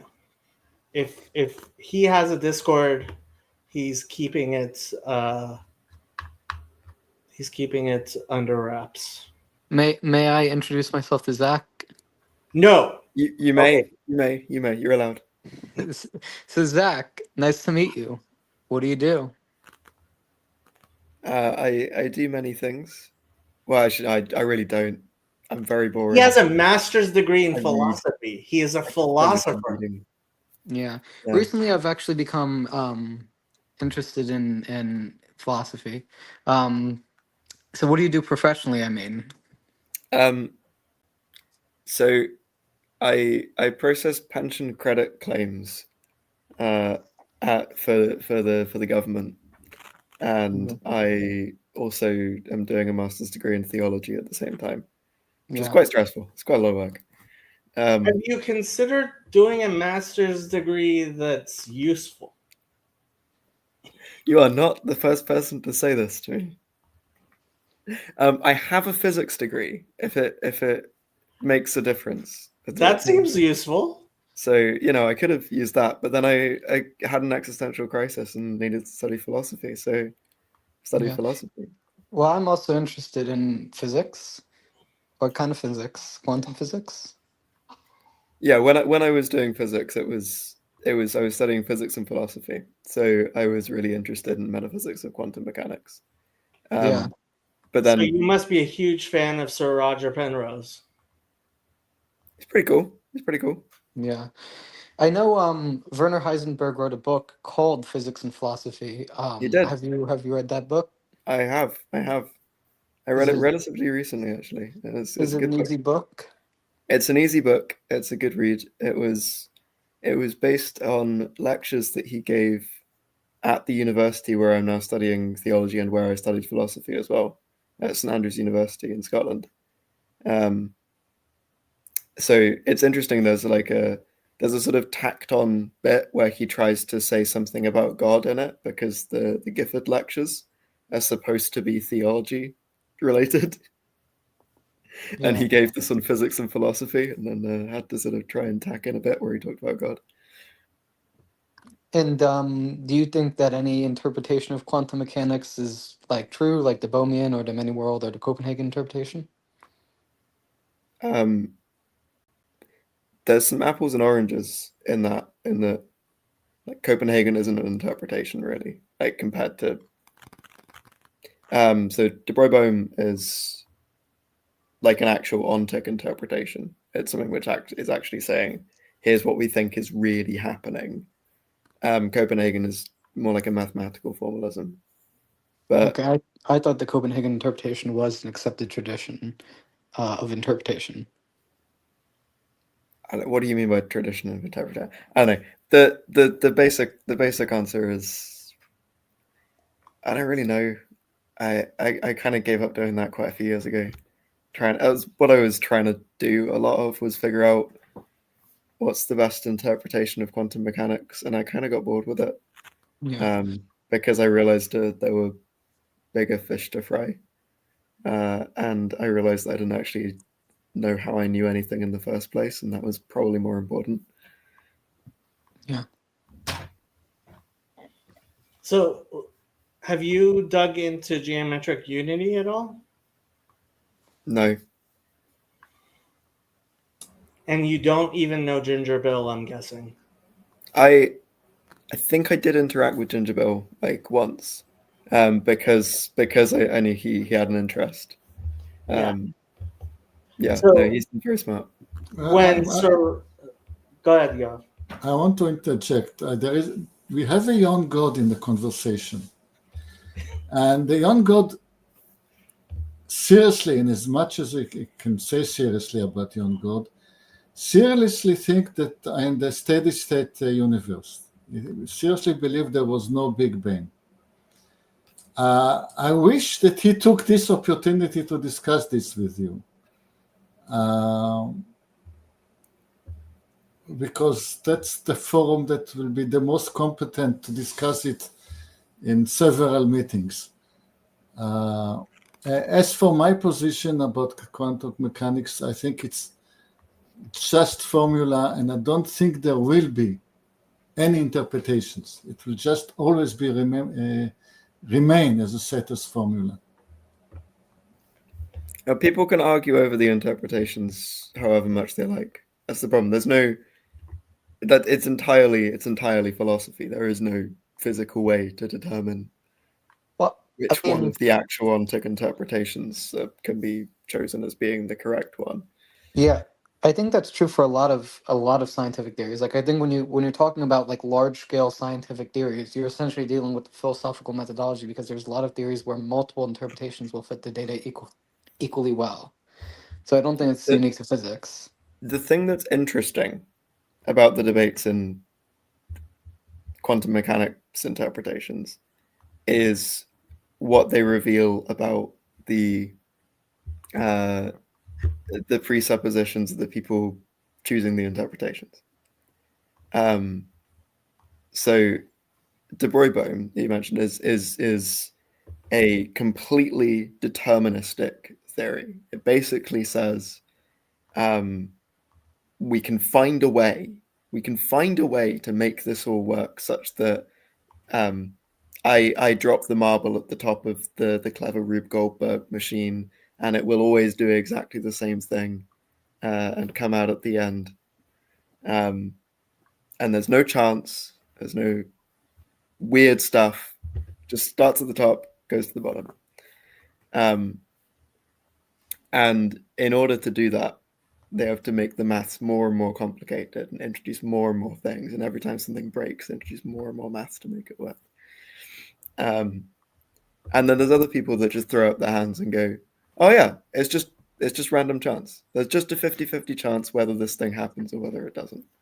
And they're totally comfortable with that. Yeah, and to my understanding, the 50-50 chance is the Copenhagen interpretation. It depends what you're talking about. There's not enough information. Okay, because so to my understanding, so I know that Bohmian is deterministic and the many worlds is deterministic, but the difference is that the many worlds posits that, to my understanding, they all the different possible events will actualize in different places in Hilbert space, whereas Bohmian interpretation doesn't posit that. So many worlds is weird because the original interpretation is a guy called Hugh Everett in the 50s that comes up with a relative state interpretation. I won't kind of get really into the weeds, but there's a big debate over whether he is interpreted correctly by later readers of actually positing like many worlds as people think about it. I get basically, yeah, it does imply that, but it's weird, and it's not really worth going into unless you're really willing to put in the time to do the maths. I have a theological question about the many world. Sure. If everything is possible, like if there is a infinite number of worlds, then every possible event, even the most unlikely event, has happened in one of them. Doesn't matter how unlikely the event is, it has happened in one of them. My question is, has Noah flood happened? It's an excellent question. This is one of the things about Everett's interpretation, is if you take it to its logical conclusions, you get some really, really weird stuff coming out. There is a great philosophy paper written in 2003. I think it was the last paper that David Lewis published before he died.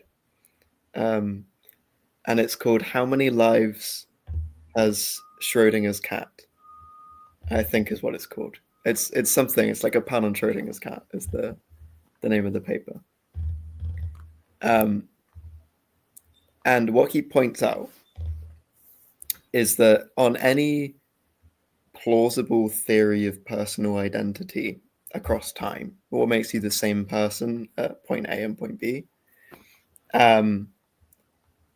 you can expect to cross these different branching paths if you have a many worlds interpretation, where you have different branches, and every time there's a wave function collapse, it splits the branches in two. And that means that on some of these branches you will die, and some of the branches you will live. And because there's always going to be some possibility for you to escape your death by a freak quantum event. I mean, it's technically a non-zero possibility that any of us could like teleport a meter to the left. It's not going to happen, but it's technically a possibility. Therefore, everyone can expect to live forever in increasingly unendurable states of agony, if the Everettian interpretation is true. Because you avoid every death in at least one branch, but the things that you can, the way in which you can expect to survive the death is going to be more likely that it will be some horrifying existence than it will be totally perfect and everything will move around you. And I think he literally ends the paper by saying we ought to pity Schrodinger's kitty. Which is just a great final note to end his career on. It really does point out the problems with it if you start thinking that way. I don't think a religious thinker is going to accept a world that looks like that. So several years ago, Sir Roger Penrose and William Lane Craig were on Premiere Unbelievable with Justin Brierley. You've mentioned this to me before. I remember I came on and you mentioned this conversation. I have watched that discussion several times. It is an incredibly rich discussion. I highly recommend to everyone and anyone. And apparently there's a new estuary starting in Birmingham. Make sure there are no visible Jews coming because that would be dangerous. But you should put that on the advertisements. It is possible for a Jew to walk the streets in Birmingham, you know? Really? Okay. Okay, it is bad, right? It's not. I'm not sure I would risk it, but okay. I mean, the only Jews that I know in the UK, they live in like northwest London. That's where like the Golders Green and Stamford Hill. London. Yeah, that's where the Jews live. Yeah. And increasingly do not leave. I'm joking. But anyway, so this was an intense discussion, and I asked Sam Tiedemann and Ginger Bill to have a discussion about this discussion so that hopefully they would be able to bring some of the understanding way up here down to a level where I would be able to understand it better. They had this discussion. It's on Sam's channel, if I remember correctly. Or it might be on Randos United. In any case, what Ginger Bill decided to do was to critique the discussion from a level above where Justin Brierly had brought it down to. And so basically it was completely incomprehensible. But I'm guessing you would probably understand it, Zach. I don't know. My physics really does not extend beyond like undergraduate level. I think it was It's more pretty bad. theological than it was physical. But yeah, I mean, I should actually go back and listen to it. But the things that Sir Roger was saying, I think if 30 years ago that had been broadcast on the BBC or on the BBC equivalent here in the United States, Sir Roger would have been summarily dismissed from academia as a religious zealot. Oh, I definitely have to watch it then. And I was a little bit no. This was on Premiere on Unbelievable. This was before that, but this was before he received the Nobel Prize, and I do think he would not be given the Nobel Prize years ago when the atheism in the scientific establishment was much more militant than it is now. Because I mean, basically, interesting thing. Yeah. So the church that I go to is in St Andrews, and it's I don't know if you so St Andrews is just a university with like a bit of a town. It's not a university city, it's a university small town, which is a weird environment. So it means that basically everyone there is either an academic or a student. Yeah, what we call a college town here in the United States. Right. And so that means like my church is basically entirely academics, and then some students come in every year. And they are nearly all like scientists and mathematicians. There's really like I can't think of a single person of out of the academics there that are in the humanities, or even there's not even anyone in theology. It's entirely like physicists and biologists and mathematicians, which is really interesting. I just found it fascinating.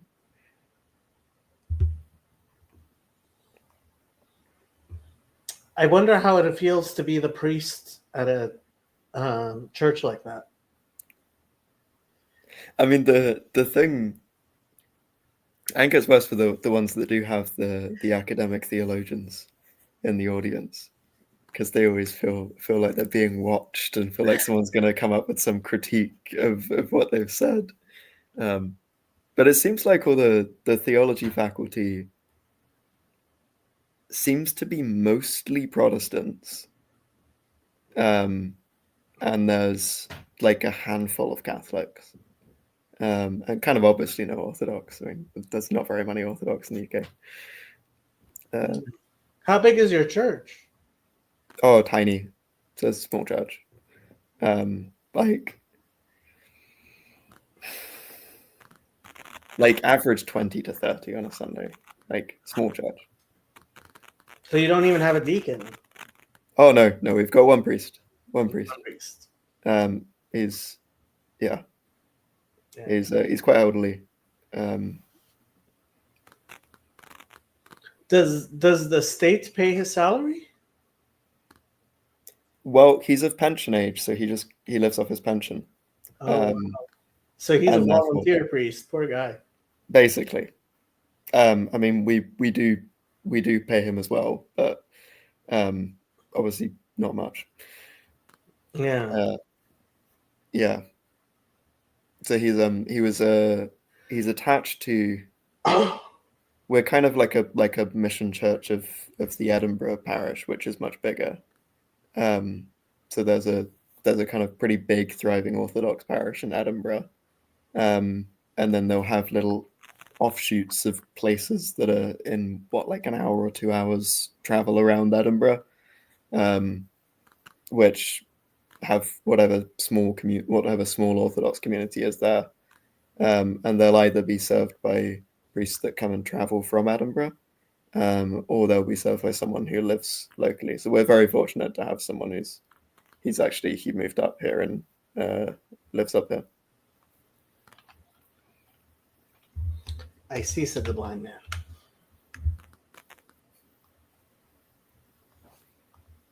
St Andrews is a very, very weird place, as a location to be.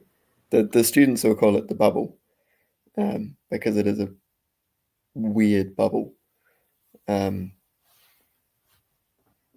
quite happy to live outside it, so I don't have to live in the bubble, and I just commute in.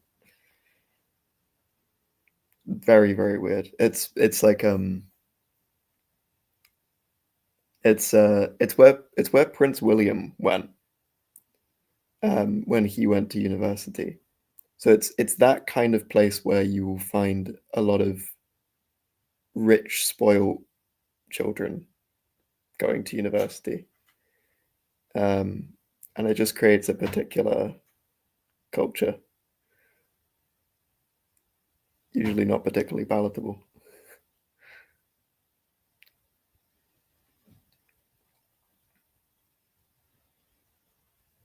Jan God wants you to talk about your crisis of faith.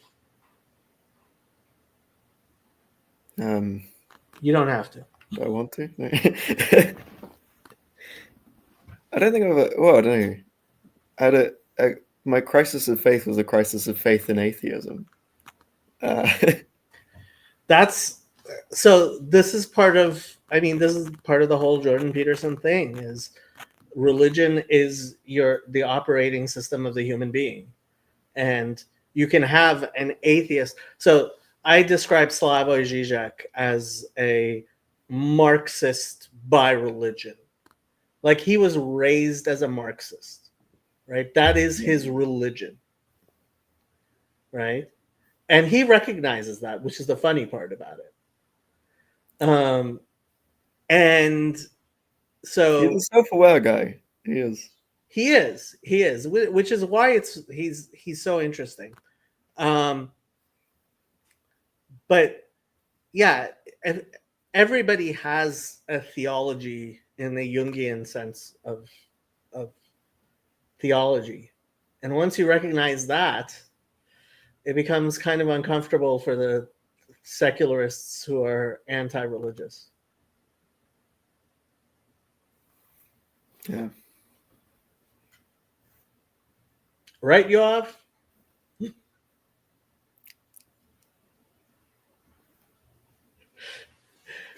Oh, you're muted, Yoav. The basic axiom of the Jordan Peterson sphere is that atheism doesn't exist. It's not that you. There is no question about whether I'm atheist or not. I mean, I'm a human being. That ends the discussion.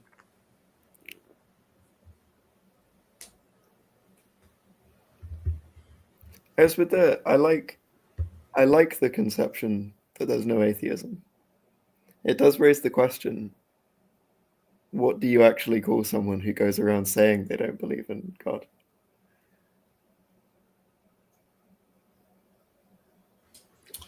Well, I will ask him which holidays they observe. A lot of people all over the world just observe the holidays and the habits of the place and don't give much thought about God until they're in trouble. The first work, like me, what is my religion? Okay, what holidays I observe? I observe Yom Kippur in the sense that I will go with my kids and on a bike ride. This is what we do, us Jews of North Tel Aviv in Yom Kippur. We go with the kids for a bike ride religiously every year.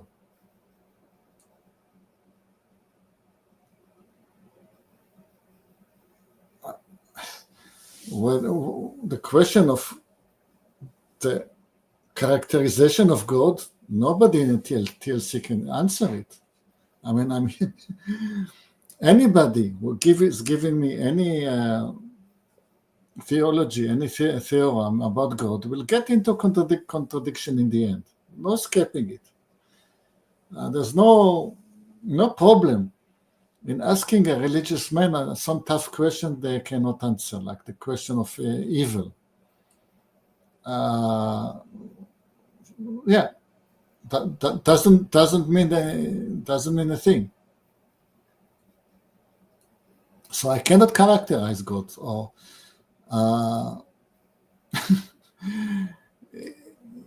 in as much as I see his face is the face that I don't want to see.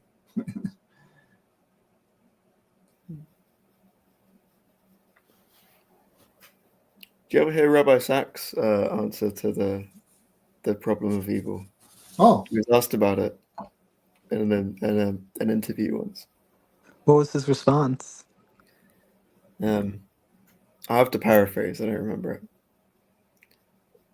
But he said, we're not supposed to know, because if we knew why, then we wouldn't do our job, which is to fight it. okay. I always liked it. Again, this is the major axiom of the Jordan Peterson sphere. We are fighting evil. We don't know what good is, but we are fighting evil. I mean, this is one way of interpreting what he said with during his discussion with Sam Harris. God have mercy on his soul, which is Wait, Rabbi Sachs spoke to Sam Harris. Lots of people spoke to Sam Harris, but I thought Yoav was talking about Jordan Peterson. Okay. Yeah, which is you may not be able to describe the good, but you can definitely say what is bad. And you can start by going the opposite of that. The problem with that, I think, is our society has shown that designating Hitler as your new Satan and doing whatever Hitler wouldn't do, instead of asking what would Jesus do, asking what wouldn't Hitler do, just isn't working, and it's falling apart. And that's the whole thing with the post-war consensus falling apart. Well, I don't put Hitler into the. I know that his great influence. It's not in my equation. I realized by the age of 6 that I can tell right from wrong. I happened to do something wrong in age 6, and I immediately knew it. And I immediately resolved not to do it anymore. How hard can it get? Sometimes you're faced with 2 bad options. Yes, it can get very hard. But you don't need to bring Hitler into the equations for that.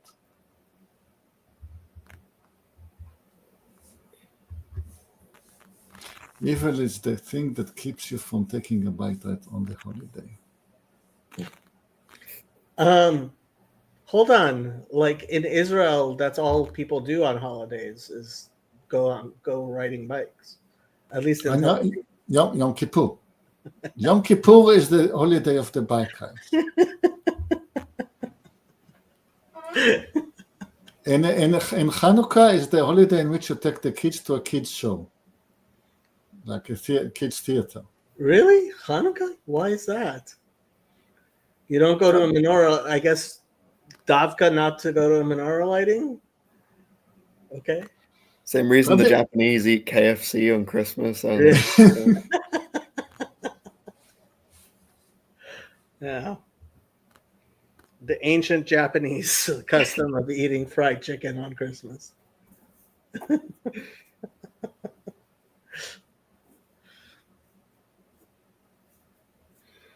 Okay, people, we've been going for 2.5 hours. I think the discussion. It's 12:45 a.m. here. I need to Aha. go to sleep. I wish you a Shabbat Shalom. Early Shabbat Shalom. Shabbat shalom, Yeah. everybody. Yeah. Good night. Good talk to Bye. you. I'm going to use host's prerogative to put the Reverend Parcells to bed because he does need to get up in the morning. Sorry, You are Reverend. Thank you. But before he goes, I have a question. Let's say, God forbid, that I were to burn somebody at the stake for not being a Trinitarian. And I did not repent of that. Is that a salvation issue?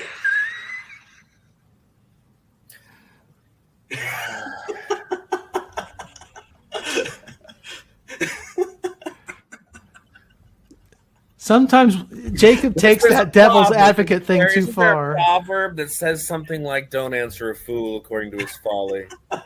But there's a proverb that says, answer a fool according to his folly. There is. Exactly right. And I'm going to leave it to you guys to determine, which of those was applicable in this situation as I go. So, but anyhow, good. Thank It was you, good Reverend. to Thank chat you. with you all. Thank you. Good night. The